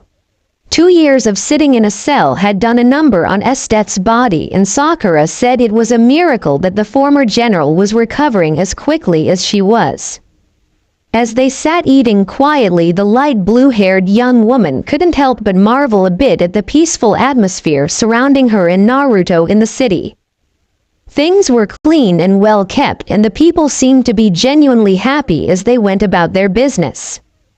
It was like peering into another world for S-Death. She was used to the filth, corruption, and poverty of the Empire. The idea that people could travel around freely and not feel threatened amazed her. In the rotted core of the Empire, you carried weapons regardless of who you were, and there were always Imperial soldiers prowling around. The soldiers were just as likely as the criminals to be causing trouble and harming innocent people though. How did I not see this when I served the Emperor? The image of that bloated cesspool of a man, Prime Minister Honest, came to her mind and she subconsciously clenched her fist in anger. There will be a reckoning for you, old bastard, she thought darkly. The image of him burning in the center of the decaying Empire's rotting core drifted through her mind. I will see it happen. It may take years, but the Empire will burn by my hands. She looked up and saw Naruto's azure blue eyes looking at her with concern. "Is something wrong, Death-chan?" he asked in a worried tone. "You look upset. Is it the food?" Death felt her body relax as she looked at Naruto. It had taken all morning, but she convinced him to call her Chan, which made her very happy. She smiled softly. "It's nothing, Naruto-kun. I was just thinking about the past and unpleasant things came to mind. Anyway, the food here is very good." She looked around and said, "This country, it's very welcoming, isn't it? It seems many people here consider you a hero of some sort. What exactly happened here?" Naruto scratched his neck and said, "This was a terrible place to live when Kazahana Doto ruled this country. He was a cruel man that ruled everything with an iron fist." Death nodded in interest. "Anyway, I was part of the team that deposed him and restored the daimyo's position to Kazahana Koyuki-sama, who is the proper ruler of this country. Since she took over, Snow Country has flourished and the people here are happy again." "So, you were part of a rebel group?" asked Death curiously. Naruto smiled widely and it made her blush slightly. "Actually, there were just 4 of us and we were hired to act as bodyguards for a very spoiled and bratty actress. I was only 13 at the time." He chuckled. "It turned out that simple bodyguard mission was anything but. It's a long story." Death smiled and said, "Well, we have plenty of time. Tell me how a simple bodyguard mission turned into overthrowing a government." Their dessert arrived and she said between bites of cake, "You have me very curious now, so don't hold back on the details." Naruto said, "All right, Death-chan. It all started when Team 7 went to see a Princess Gale movie." Death was quite riveted for the next couple of hours as Naruto told her about Team 7's adventure, and unlike Naruto, who was wrapped up in storytelling, she noticed that a small audience had gathered around in the restaurant and people of all ages seemed very enthralled with hearing the story as if it was a great legend come to life. Anyway, Doto ran himself out of juice by using his twin dragon blizzard jutsu attack, and I was able to find an opening and defeated him with my Rasengan," said Naruto. That's when several children started clapping and startled Naruto a bit.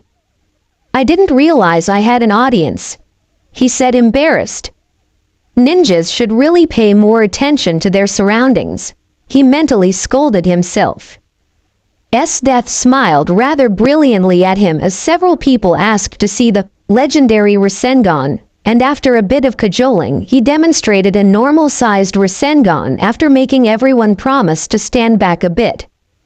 The light blue-haired general was dazzled as the spiraling sphere of pure glowing chakra appeared in Naruto's hand and seemed to illuminate the entire restaurant and the whole crowd with it.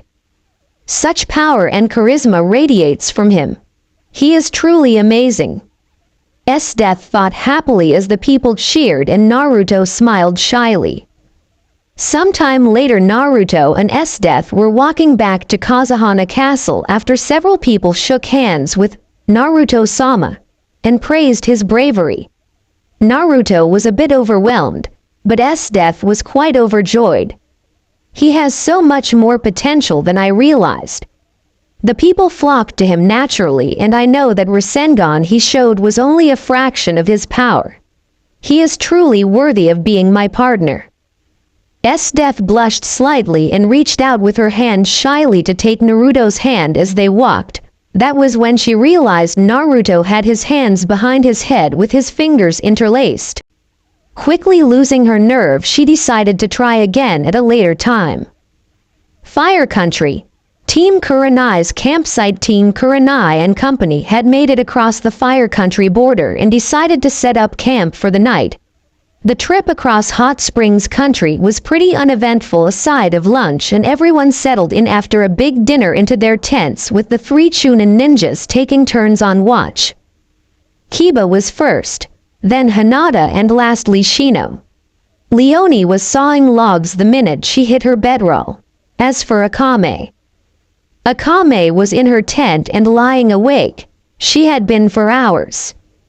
Once again, the thoughts of her little sister Kurome filtered through her mind. Kurome had been trained as an elite assassin by the Empire just like Akame. While Akame's strength and endurance were from years of brutal and rigorous training, Kurome wasn't so fortunate. Kurome had her body enhanced through doping and drugs that made her dependent upon them and therefore the Empire. Eventually those same drugs would kill Kurome. They already were slowly. While Akame left the Empire of her own volition, Kurome couldn't even if she wanted to. Kurome wanted her older sister to return to the Empire to restore her honor. Both sisters still loved each other and wanted to be together again, but fate had dealt them a cruel hand. On top of that, Kurome seemed to have developed an unstable mind and played with the corpses of her victims. Her Tigu, a katana named Yatsufusa, allowed her to control 8 corpses slain by the Tigu as puppets, and she'd expressed the deranged concept of wanting to make Akame part of her collection. Somehow in Kurome's mind these puppets weren't truly dead and that she still considered them her friends. Presumably that was what Kurome's idea was regarding Akame. The idea chilled Akame to the bone. It wasn't fear of Kurome on the older sister's part, but rather fear for her. Akame truly wondered if her little sister had lost her mind. The red-eyed assassin also wondered if Kurome could ever be completely healed in body and in spirit. While Akame certainly had more blood on her hands than she could ever wash off, she didn't feel that her soul was broken. She felt Kurome's was. In Akame's view, Kurome was very ill and badly needed help, but Akame had no means of providing it aside of killing Kurome to end her pain, which was an absolute last resort.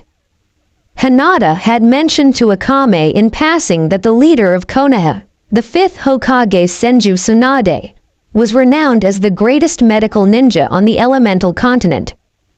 Akame's thoughts kept drifting back to Kurome and wondered if somehow this Tsunade person could heal her little sister. The dark-haired girl figured it was a pipe dream, but she couldn't help but dwell on it.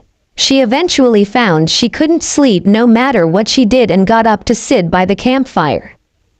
The black-haired assassin crawled out of her tent and saw Hinata was sitting by the fire because it was her turn on watch. Hinata asked quietly, "What's wrong, Akame-san? Can't you sleep?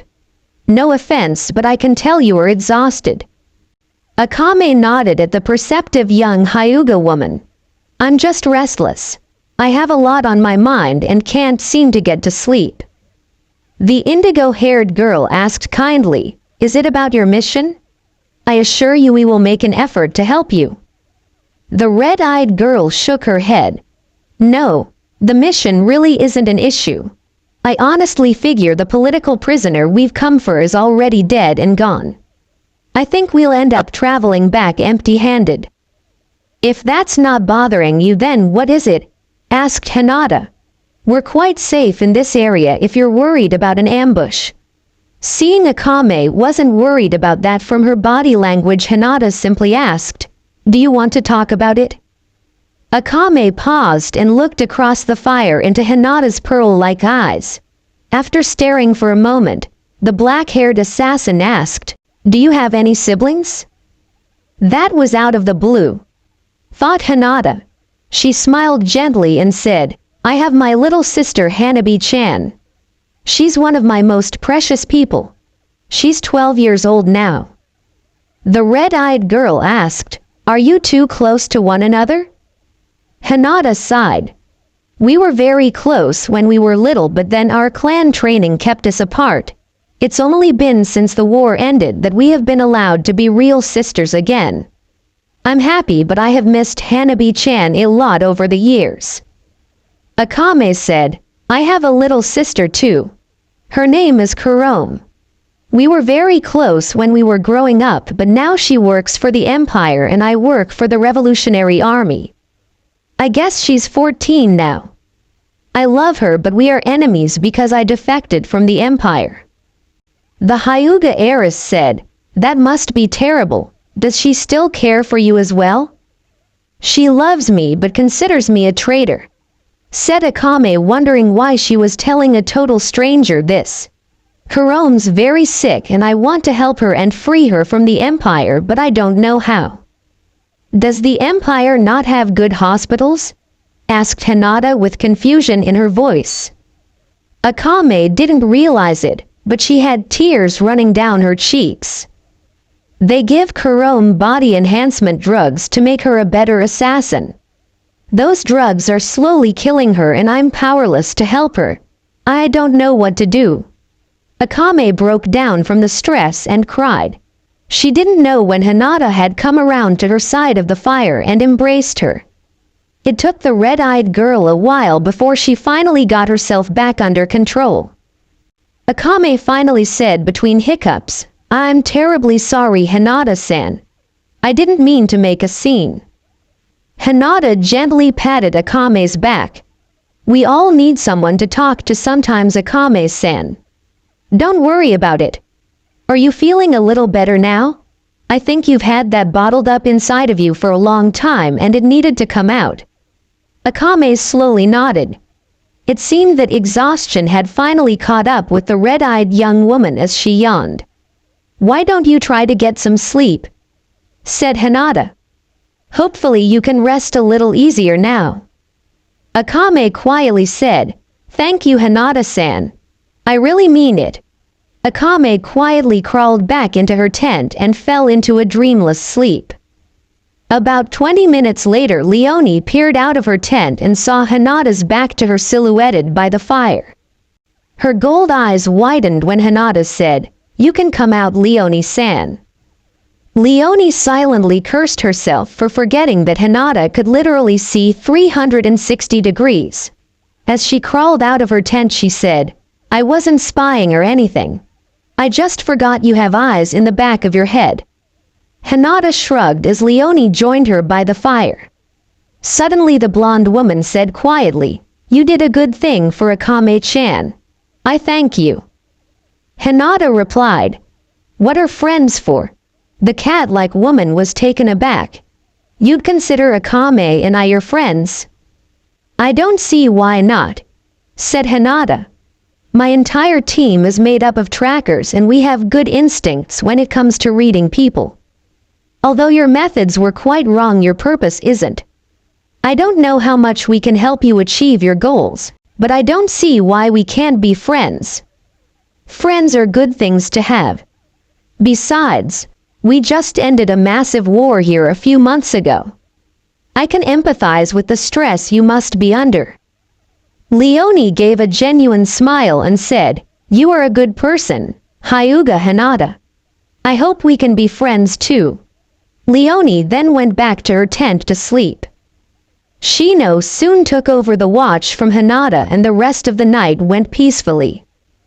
Konoha, Hokage's office. The Honorable 5th Hokage Senju Tsunade was rudely awakened from her slumber at 6 a.m. at her desk by her faithful apprentice Shizune, who then took it upon herself to criticize her Hokage for being up all night drinking in her office.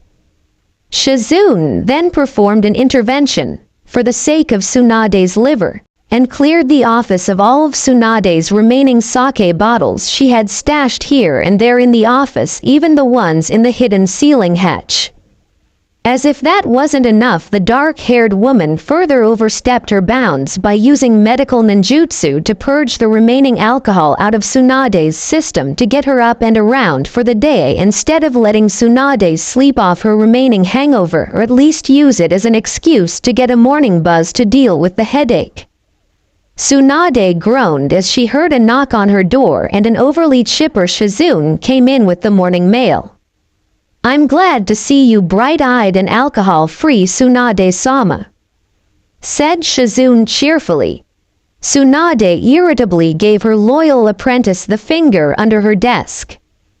The dark-haired woman figured her master was doing this but decided she'd won a victory today against Lady Tsunade's blood alcohol content and brushed it off. I've gone through the morning reports and Team Kakashi in Snow Country and Team Kurenai in Frost Country both have reported in. I ordinarily would not have brought these up to your attention, but both reports make mention of jutsu enabling objects known as Tigu. Tigu? I've never heard the term, said Tsunade, genuinely curious. Shizune nodded. They are apparently items created on another continent.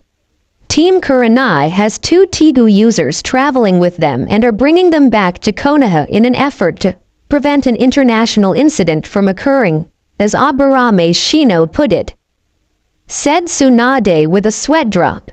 Okay, what about Team Kakashi's report then? Sakura-chan has a more technical report that the Tigu user there apparently can use wide-scale ice jutsu, something like the extinct Yuki clan was known for. Explained Shizune. She has this person, a young woman named S-Death, under her medical care and wishes for further instructions.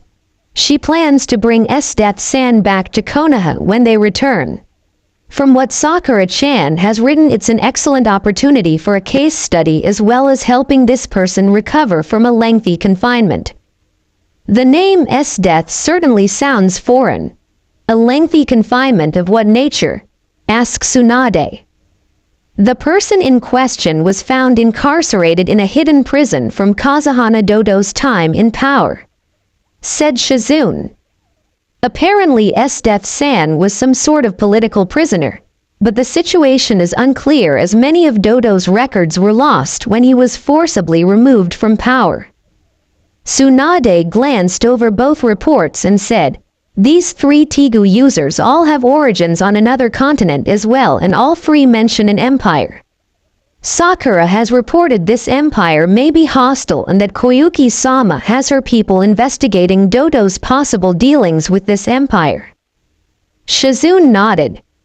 Sakura-chan also indicated that she and Naruto believe the hidden prison they found in Snow Country's airship technology may have come from this empire as well. The problem is we have no hard proof of any of it. The 5th Hokage sighed. But both groups have good instincts and proven it time and again. Kids these days, we just ended a war and now they've found evidence of a possibly hostile foreign power. Get a message out to Team Kakashi to return to Konoha with this S-Death woman under their care. As for Team Kurenai, they're already on their way. She glanced over Shino's report once more. Tiny balls, huh? No wonder the poor bastard keeps his name hidden. Damn. I guess his parents must have hated him or something. Imperial capital.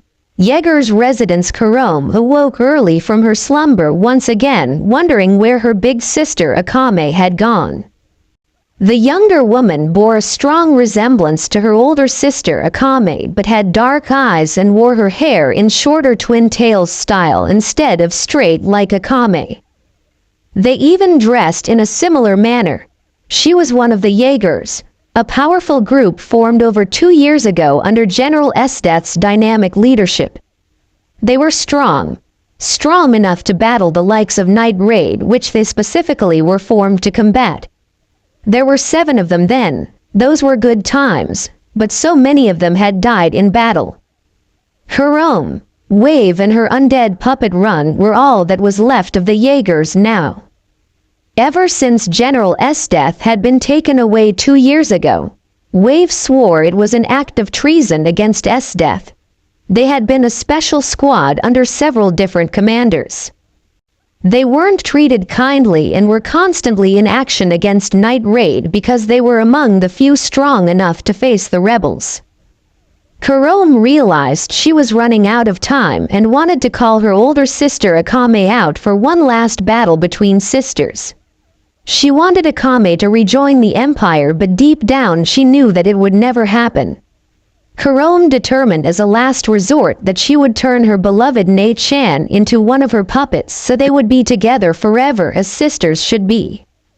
The dark-eyed assassin had left various messages starting nearly 4 weeks ago for Akame to meet her, but intelligence reports showed that Akame of Night Raid had vanished from the front lines and that she might be dead. Kurome didn't believe that for a second. I've kept leaving messages here and there that Akame Nei-chan would be sure to see. I know she's not dead. She's far too strong to be dead. She's my Nate-chan. The question is, where is she? It was with a twisted sense of pride that Kurome held her older sister. She loved Akame dearly, but could never forgive her for betraying the Empire.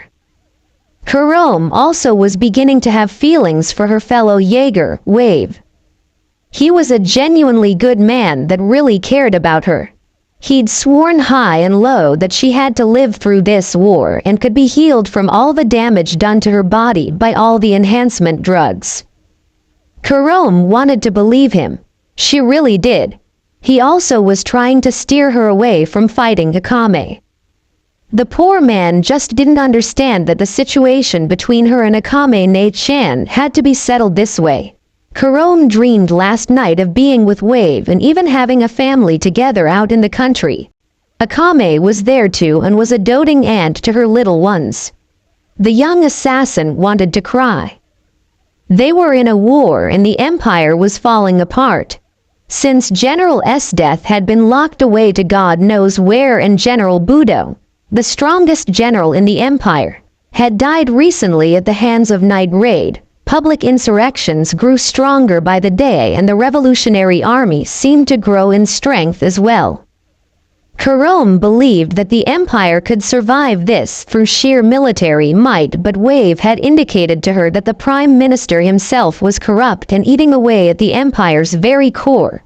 Being as loyal to his country as Wave was, it shocked Kurome to no end to hear him say that. When she asked him what he was going to do, she feared he would defect. Wave told her he would see it through to the end to protect her. Kurome once again found herself shackled in a situation beyond her control and feared being killed if she outlived her usefulness.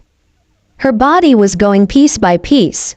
The young woman decided to lie in bed a while longer as silent tears streamed down her face. She just wanted for it to all go away.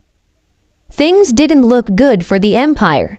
Unknown to Kurome, their top military strategists felt they might be able to hold out another 2 years.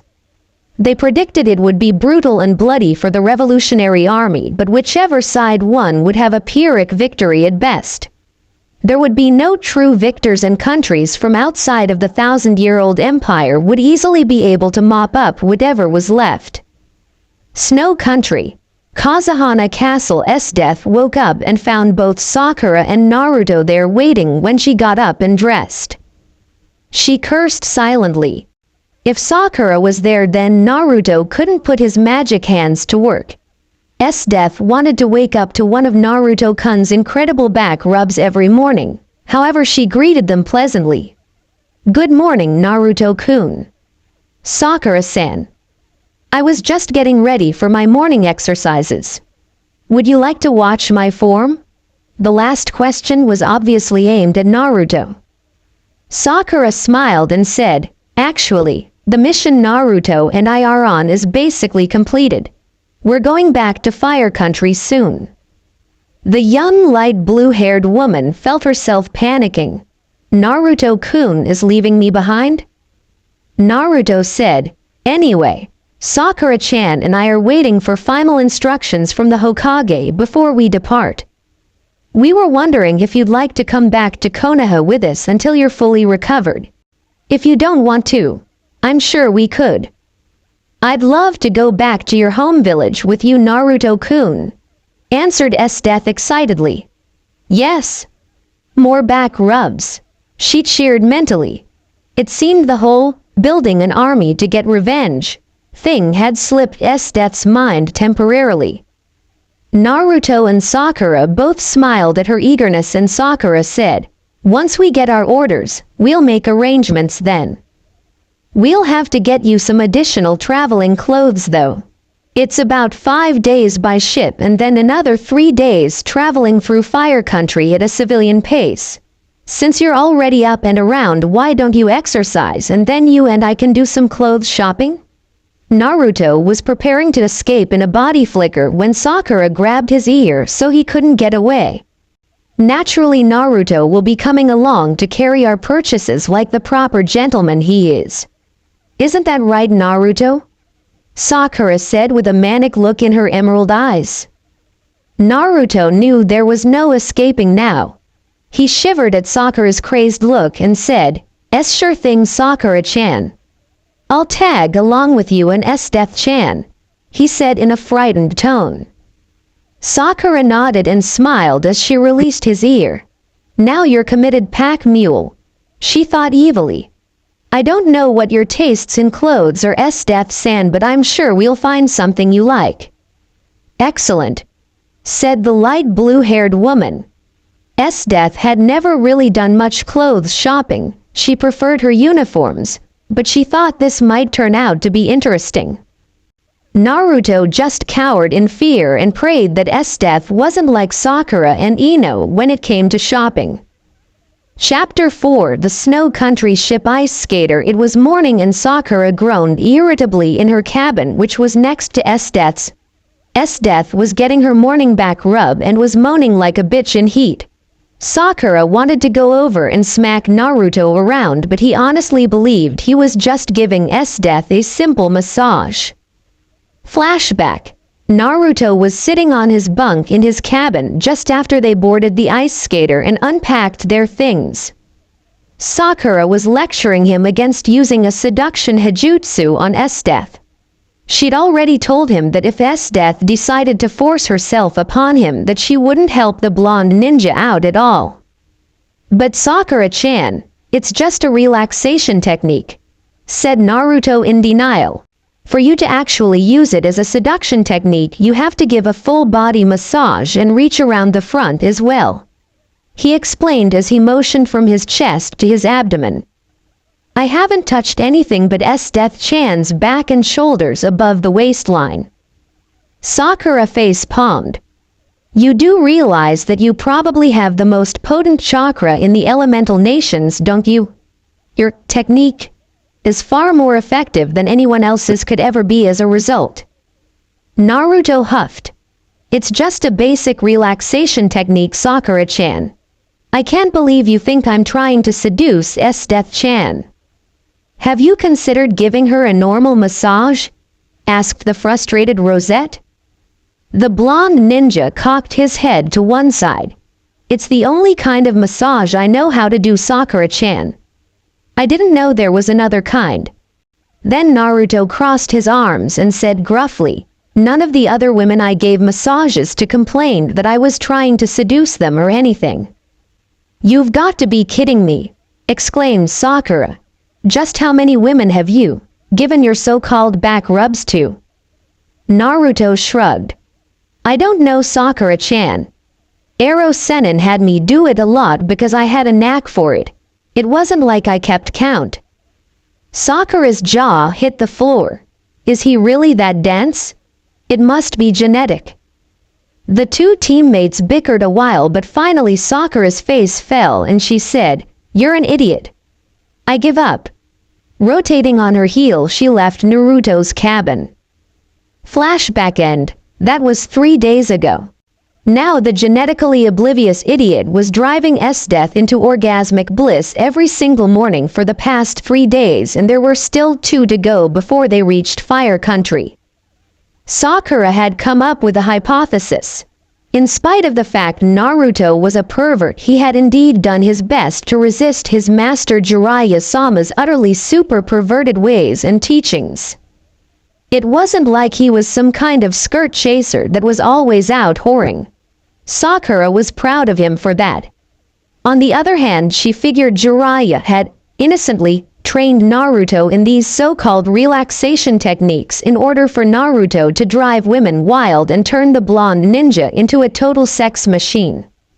Sakura figured that Jiraiya had taught other innocent things to Naruto that probably would make him an absolute animal in the sack. Sakura hated to think of her brother figure that way, but she figured Jiraiya-sama would pull something like that. That, and she loved Sasuke-kun, of course. The Rosette had come to one conclusion though. When Sasuke-kun returned like he said he would, Sakura would force him to learn those hijutsu techniques from Naruto so Sasuke-kun could give Sakura orgasmic massages, lots and lots of them. She knew sure as hell that Orochimaru hadn't taught Sasuke-kun anything like that, and she'd be damned before she went without from the Uchiha that owned her heart and kept her waiting. Judging by Sdef's size and panting in the next cabin, Sakura figured Naruto was a full-blown master of his craft. The Rosette just shook her head. My teammate is either a genius at seducing women or a complete idiot. Sigh. Oh, who am I kidding? He's a total baka. Fire Country. The gates of Konoha Team Kurenai arrived in the morning with Akame and Leone in tow. They were generally in high spirits, and Leone and Akame were looking forward to getting a nice rest with actual beds instead of camping. Azumo informed them as they signed it. Hokage-sama is expecting you and your two guests, so report there first. Shino nodded and said in his usual monotone, "Understood." Azumo and Katestu both took a good long look at the buxom blonde Leone as she walked in. Azumo simply said, "Damen, what a woman." Once she was out of earshot, Katetsu silently nodded in agreement with Azumo's astute assessment. They both wondered if she might not be related to Tsunade. Konoha rode to the Hokage Tower. "So your Hokage is your general?" asked Leone. "It's kind of hard to believe this whole village is a military dictatorship given how peaceful it looks. All hidden ninja villages have similar governments that are ruled by a cage," explained Hinata. "Most of the civilians in Konoha are related to ninja clans or work in an industry related to ninjas. If you wanted to see a more normal city, you would want to go to the fire capital or another large city." Akame's eyes shifted around. She caught glimpses of Anbu observing them from a distance on the rooftops. Unlike Leone, that seemed fairly relaxed, Akame was on edge. Leone turned to her younger companion and said, "What's wrong, Akame? You seem tense." The black-haired assassin simply said, "We are being watched." "It is to be expected," said Shino in his monotone. "You are armed and potentially hostile, so naturally you are being monitored. This is a ninja village. Nothing is going to happen as long as you don't do something out of turn. You have nothing to worry about," assured Hinata. "You are simply going to see the Hokage and talk to her." Leone patted Akame's head affectionately. "Just go with the flow, Akame. It will be all right, I hope." It wasn't long before Team Kurenai submitted their reports and exited, and Akame and Leone were allowed to enter the Hokage's office. They saw Tsunade sitting behind her desk with Shizune standing at her side. Tsunade said, "I am Senju Tsunade, the 5th Hokage. I welcome you to Konoha. Team Kurenai has appraised me of your unique situation and your previous indiscretions. May I know your names, please?" Leone could feel the power radiating off this woman and gulped. Akame simply kept a level head and said, "I am Akame, an assassin, and this is my partner Leone. I realize our actions in Frost Country were reckless, and we are hoping to procure your assistance in contacting Snow Country diplomatically to prevent another incident from occurring." "I see. Can you explain to me your situation in detail?" asked Tsunade. "I know the general state of affairs from Team Kurenai's reports, but I would like to hear it from you directly so there are no misconceptions." Akame decided that hiding information from this woman would be a very bad idea. Tsunade's presence was quite overwhelming. "We came from our home continent looking for a political prisoner that was a former general in the Imperial Army and was locked away by the corrupt Prime Minister of the Empire. We are members of the Revolutionary Army that wishes to overthrow the Prime Minister and the Empire. It is our intention to invite this former general to join our side against the Prime Minister." Tsunade's amber eyes stared hard into Akame's red ones. "And what do you intend to do if this former general refuses your invitation?" The assassin said in a cold tone, "Then we are to execute her regardless of the consequences." Leone nearly jumped in panic. "Ahaha. What Akame-chan means to say is, The fifth Hokage cut Leonie off with a glare. I believe what Akame-san said was perfectly clear. She looked back at Akame. I appreciate your honesty. That could lead to political repercussions, however. If this person is already free and part of Snow Country's citizenry, then I can't exactly make arrangements for you to potentially kill a person. Tsunade paused and looked at Akame and Leonie a moment before she asked, your target wouldn't happen to be a Tegu using young woman name S-Death, would it? Akame was impassive, but Leonie flinched ever so slightly. Then Tsunade said, you hide it well, Akame-san, but your partner didn't. I can make arrangements for you to talk to her, but you can't kill her unless some questions are answered. I understand you have a mission to complete, but you aren't in your country, so you'll have to play by our country's rules. Is that acceptable, Akame-san, Leonie-san? Leonie was sweating heavily from the pressure and Akame was showing small signs of fatigue. Swallowing, Akame said, I accept your terms, Hokage-sama. We will talk to S-Death without threat to her person. If necessary, we will take further steps under your guidance. We didn't travel from another continent to make more enemies. And you, Leonie-san? Asked Tsunade. Truthfully, Leonie was torn, but she saw Akame's decision was made. I accept your terms as well, Hokage-sama. The pressure in the room seemed to lighten as Tsunade leaned back. Very good then. S-Death-san is already on her way here, so I will be able to arrange a meeting between you once she arrives. Leonie and Akame couldn't quite hide their surprise at this news. Tsunade then asked, have both of you been immunized for diseases on this continent and checked over? As a medic, I can't have you dying of a minor disease or inadvertently spreading some kind of a plague from your home continent. Leonie said with a sweat drop, actually I never thought of such a thing. Hearing, medic, started the wheels in Akame's head turning about her little sister Kurome, but she was in no position to ask the Hokage for such a favor at this point.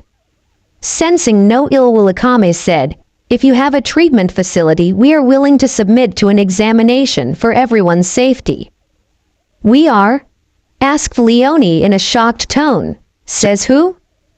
Akame cocked an eyebrow. Says me. The commander put me in charge of this mission, remember? The cat-like woman fidgeted and then said, all right, Akame-chan, you win. But if they murder us in a hospital, then I'll blame you forever when we get to hell. Team Kurenai was given the task of escorting Leonie and Akame to the Konoha hospital. As they walked along, the two members of Night Raid were quietly making conversation and looking at the peaceful village. Did you see the huge rack on that Hokage woman? Asked Leonie, astonished. Damn, I wonder just how big she is. Akame's head pivoted mechanically towards her stacked blonde companion with an utterly flat look. It wasn't like Leonie's assets weren't proudly on display. Leonie saw her partner's emotionless stare and asked, What is it? She started to sweat as Akame's dead stare continued to bore into her. Finally Akame said, you can shut up now. Leonie pouted and Team Kurenai shook their heads and sweat dropped. As they entered the hospital, they saw a black-haired woman with a baby girl coming towards them. She smiled softly and said, Hi kids. How is my team doing? Hinata answered first. Kurenai-sensei. We're so glad to see you. How is baby Mirai? Kurenai came over and noticed the two guests her team was escorting. Shino handled the appropriate introductions and Hinata held little Mirai, who cooed and giggled as the Hyuga heiress baby talked to her cutely.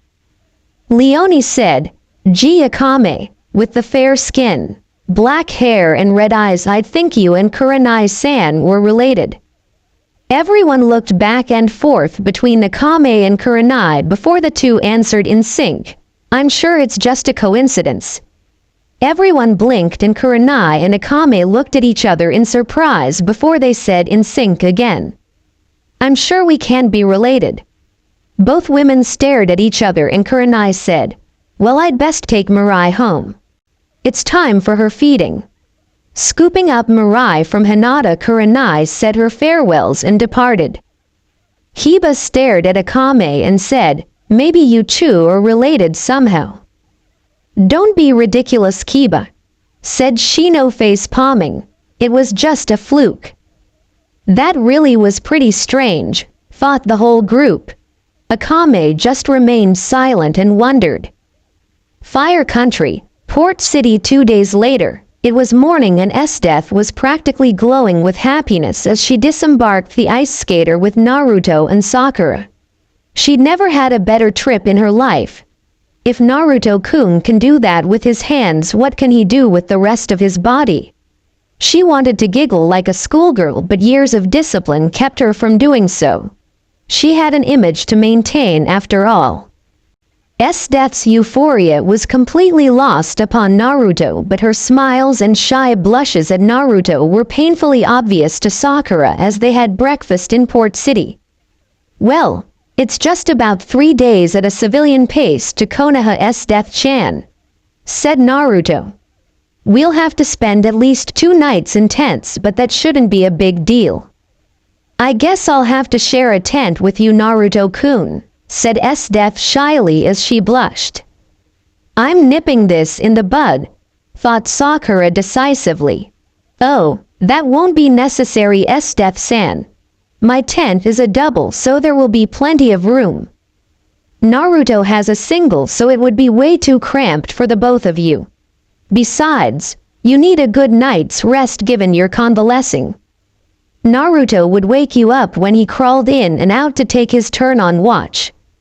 Sakura's tone was friendly, but it also conveyed that she would hear no arguments on the subject. Esdeath pouted, knowing she'd been foiled, and Naruto was clueless as ever. After eating, they hit the road for Konoha. Naruto was soon talking to his resident furry partner Kurama. "I'm telling you, Naruto, the Hyuga girl has already staked her claim. This foreign woman is trying to do the same. I foresee one almighty catfight coming up." "What are you talking about, Kurama? I'm sure Hinata-chan and Esdeath-chan would make great friends," said Naruto. "I mean, they're both quiet and turn red a lot, and they both pretty and have beautiful blue hair. They have so much in common. I'm sure they'll hit it off easily." "I'm talking about territorialism here, Naruto," said Kurama with a sigh. He felt a migraine coming on. "You do understand the concept, don't you? You know, when females get territorial." "I understand territories fine, Kurama," said the blonde. "Fire Country is a territory. Lightning Country is a territory. Wind Country is a territory." "Exactly. And what happens when one country marches into another country's territory, Naruto?" asked the fox, hoping to get through to his totally oblivious partner. "Well, generally it's a declaration of war," stated Naruto after thinking for a minute. "Hopefully it can be diverted through diplomacy. I still don't see what this has to do with Hinata-chan and Esdeath-chan though. Females who are territorial declare wars on each other all the time, Naruto," said Kurama as if he was talking to a slow child. "When your mother Kushina claimed your father as her territory, she started thrashing any woman that even looked at Minato with a hint of lust. I'm telling you, it wasn't pretty. Of course, she was totally oblivious that Minato was head over heels in love with her for years. Oh gods. History is repeating itself. It must be an Uzumaki thing. Kurama, it isn't like Esdeath-chan is planning to invade Hinata-chan's house," laughed Naruto. "Don't be silly. There are no territorial disputes going on." Kurama's jaw hit the floor at his partner's idiocy. He buried his head in his furry paws. "I think I need to cry now. Naruto's level of ignorance about females is so great that it's like a dead albatross tied around my neck. He isn't going to get the idea until some girl ties him up in a chair and uses him as her talking dildo while screaming "I love you" at the top of her lungs. I give up. While Kurama was lamenting over the injustice of it all, Naruto was brought back out of his thoughts by Sakura talking to him. "I'm sorry, what did you say, Sakura-chan?" asked the blonde. Sakura motioned ahead to a puddle in the middle of the road about 100 yards ahead of them. It was hot and dry out. It obviously hadn't rained in days. Both teammates got a nauseating sense of déjà vu remembering their first C-ranked mission and the Demon Brothers. "Oh, give me a break," muttered Naruto under his breath as he face-palmed. He activated his sensory ninjutsu and said quietly, "There are 2 in the puddle and 3 up in the tree's branches overhanging the road." Sakura said, "I'll shake them down and you take them out. S-Death-san needs to be protected." S-Death raised an eyebrow hearing the conversation between the 2 teammates. She scanned ahead, and while she didn't see anything but a puddle, but she did sense a weak killing intent. Naruto said quietly, "Brace yourself for a shockwave, S-Death-chan." Before the light blue-haired woman could really react or reply, she saw Sakura's foot raise and then hit the ground with a minor earthquake that made her stumble. She saw the puddle seem to evaporate and 2 shocked ninjas appear and fall flat on their faces. Another 3 ninjas fell out of the trees and landed unceremoniously on their backsides in a tangle of bodies. See the 5 trying to clamber to their feet. Naruto saw their scratched forehead protectors were from grass country and blurred through the hand signs as he threw a brace of shuriken. "Shuriken Shadow Clone Jutsu," said Naruto as the 3 shuriken he threw multiplied into a wall of 1,000 spinning metal streaks of death. The ensuing bloodbath was easily predictable, and S-Death had stars in her eyes as their 5 would-be attackers were sliced to bloody ribbons. Naruto made 5 shadow clones that went forward and checked what little was left of the bodies. One of the clones called out, "They aren't rigged, boss. Should we take their heads for bounty?" Naruto nodded. "Go ahead and take the heads and anything else of use. Dispose of the rest while I look them up in the bingo book." S-Death watched with fascination as the clones effortlessly cut off the damaged heads and searched for anything useful on the bodies. Naruto himself was identifying the missing nin's heads as his clones finished up and then used minor fire jutsus and reduced the remains to ash. After that was done, Naruto sealed up the heads and belongings and cleaned his 3 shuriken he'd thrown. Then Sakura used an earth jutsu to erase the fact there had even been a clash. The light blue-haired woman marveled at the ninja's efficiency. To her or anyone else coming down the road, it looked like an ordinary summer day without a trace of bloodshed. Best of all, it was obvious that Naruto and Sakura hadn't even broken a sweat. Flashback. S-Death's Imperial Academy days. "So what exactly were these ninjas, Professor?" asked S-Death in interest. "If they were that powerful, why didn't we try to co-opt them or at least use their methods?" The professor got a gleam in his eye. "The ninjas left no traces of themselves, Officer S-Death. It was said that entire Imperial squads would vanish and not a single trace of them could be found of them. Some books have theorized that the ninjas weren't completely wiped out and may have interbred with existing clans.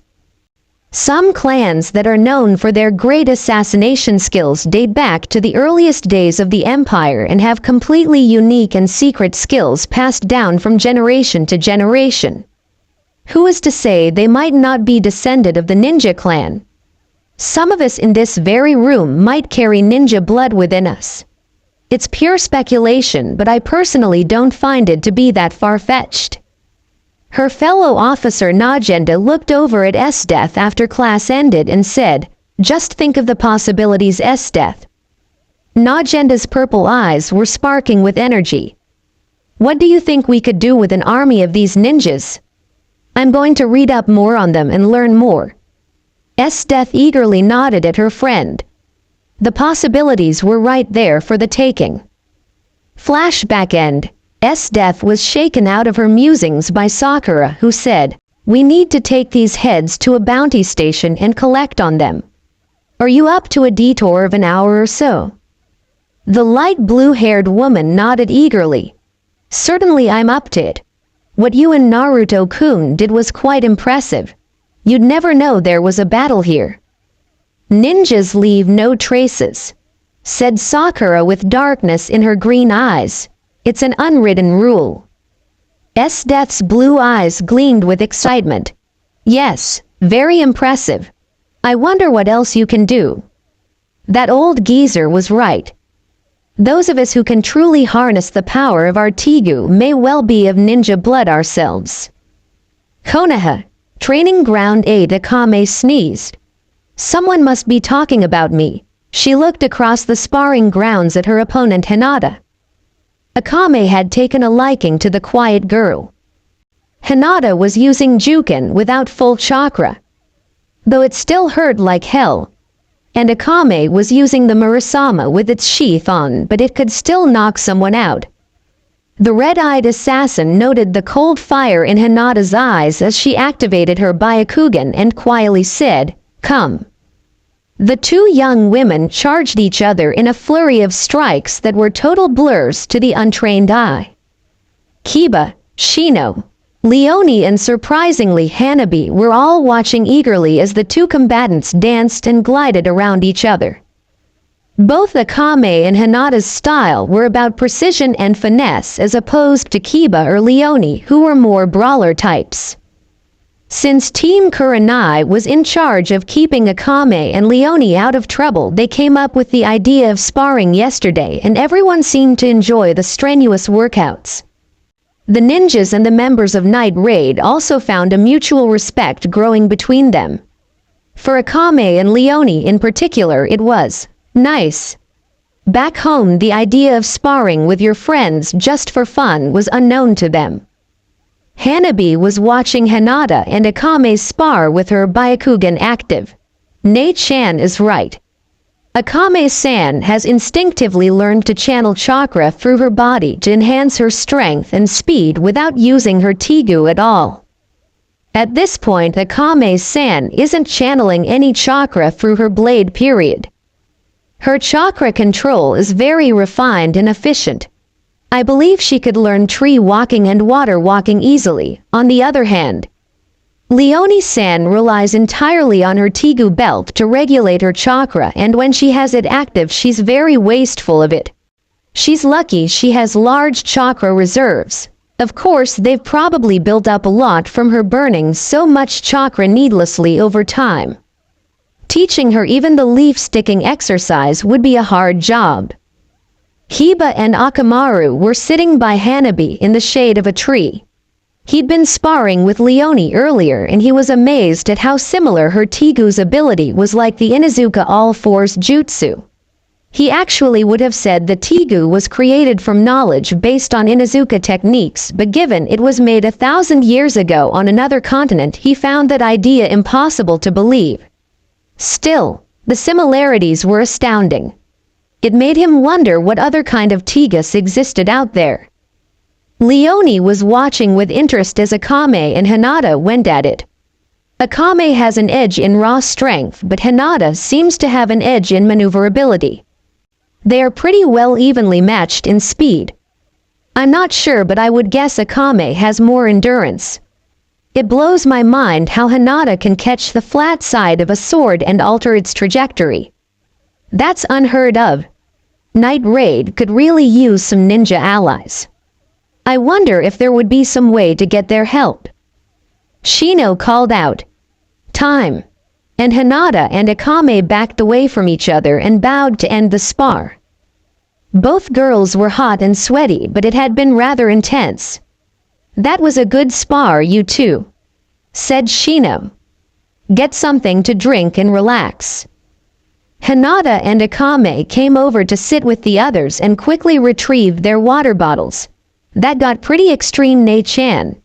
"Akame-san," said Hanabi excitedly. "I think you'd make a good team the way you complement each other." I agree, said Shino. Now that we've all worked up a good sweat, we should wash up, grab a bite to eat, and then decide what to do this afternoon. Hanabi said, let's go to the hot springs and soak Hinata-ne-chan, please. Hinata smiled and said, the hot springs do sound nice. What do you think, Akame-san, Leonie-san? Akame smiled softly and nodded, and Leonie said, to the hot springs then, with gusto in her voice. Konoha Hot Springs. Hinata was rinsing Hanabi's hair before they got in the springs to soak, and Hanabi quietly confirmed Hinata's beliefs that Akame would make a fine ninja. It was a shame they couldn't train her. The Hyuga sisters soon came out to the springs to join Akame, who was soaking, and Leonie, who was drinking. This place has pretty good sake, said Leonie in a satisfied tone. She had a good buzz going. Do you want some sake, Hanabi-chan? She asked teasingly. Hanabi said, no thank you, I'm not old enough yet, and scooted back on Hinata's other side. They heard a scuffling on the other side of the fence to the men's side, and both Hyuga sisters immediately activated their Byakugans. That's when they saw Ebisu staring through a peephole in the fence directly at Leonie. Ne-chan, it's a pervert, whispered Hanabi as she sank into the water to further conceal herself. Sinking down as well, Hinata sighed and pulled a senbon needle out of her hair and darted it into the side of the peephole so it wouldn't actually travel through the hole all the way. They heard Ebisu let out a girlish shriek, followed by a splash of him falling backwards into the water. Hanabi then heard Sarutobi Konohamaru's voice from the men's side. What the hell are you doing, Ebisu-sensei? You'd better not be peeping again, or I'll tell Moegi-chan and she'll beat the ever-living hell out of you. Be quiet, honorable grandson, hissed Ebisu back. About that time Moegi drifted over to where the Hyuga sisters were. Hi Hanabi-chan, she greeted in a friendly tone. Don't you worry, I'll pummel Ebisu-sensei after we all get out. Here's your senbon back, Hinata-san. Hinata smiled and nodded. Thank you, Moegi-chan, said Hinata. No wonder Naruto-kun calls Ebisu-san a closet pervert. Leonie and Akame were soon introduced to Moegi, who was only too willing to try some sake from Leonie. Hinata and Hanabi changed both Leonie and Moegi's minds with their patented Hyuga sisters' double glare attack. Leonie and Moegi just pouted, and Akame secretly smiled. Within the hour, the girls were dressed and met up with Shino, Hiba and Akamaru to get some food. Yakiniku Q Barbecue. Hanabi watched in unabashed awe as Akame packed away more barbecue beef and pork than she thought was humanly possible. Being raised as a proper lady, Hanabi was really trying not to stare. It's like a huge wagon wreck. It's so horrible to see, but you just can't look away, thought the young Hyuga girl as Akame inhaled yet another piece of steak. Poor Hanabi would never see meat the same way again. Fire Country, Bounty Station. Naruto was quietly counting the Rio bills for the 4C class and 1D class missing nins they'd taken out. Soon he'd given Sakura her half of the cash, and they decided to grab some food while they were there and have a late lunch. As S-Death, Naruto and Sakura sat down to eat, the blonde said, "From what the bounty records say, I guess those guys deserted before the last war from Grass Country and have been highwaymen ever since. What a waste." Sakura nodded in agreement, and S-Death asked, "Do you often face such foes? They certainly weren't of your caliber." Sakura shook her head. "Most ninjas of that level prey on civilians. They should have withdrawn when they saw our forehead protectors, but didn't. I guess they thought they could take us with numbers alone. Any decent Chunin team could have taken them out without much trouble. I really don't know what they were thinking. It wasn't like any of us were carrying any obvious valuables. Perhaps their luck just ran out," said S-Death. I'm sure you both would have preferred much more challenging foes. Naruto raised an eyebrow. Actually, Death-chan, we just want to keep you protected and get home safely. Death smiled shyly and blushed a bit. It makes me really happy to hear him say that. The group of three was soon heading back to the main road that would lead them to Konoha. The morning had been far more eventful than planned. To be continued. That's all for today. Thank you for watching. I hope you guys like this video. If you do, then like and share this video with your friends, and do not forget to subscribe to my channel. And also make sure to press the bell icon to get the notification for my new videos. And remember, the author's name is Thayerblue1, so please go and check out his fanfics page. Now then, goodbye for now. See you guys on my next video.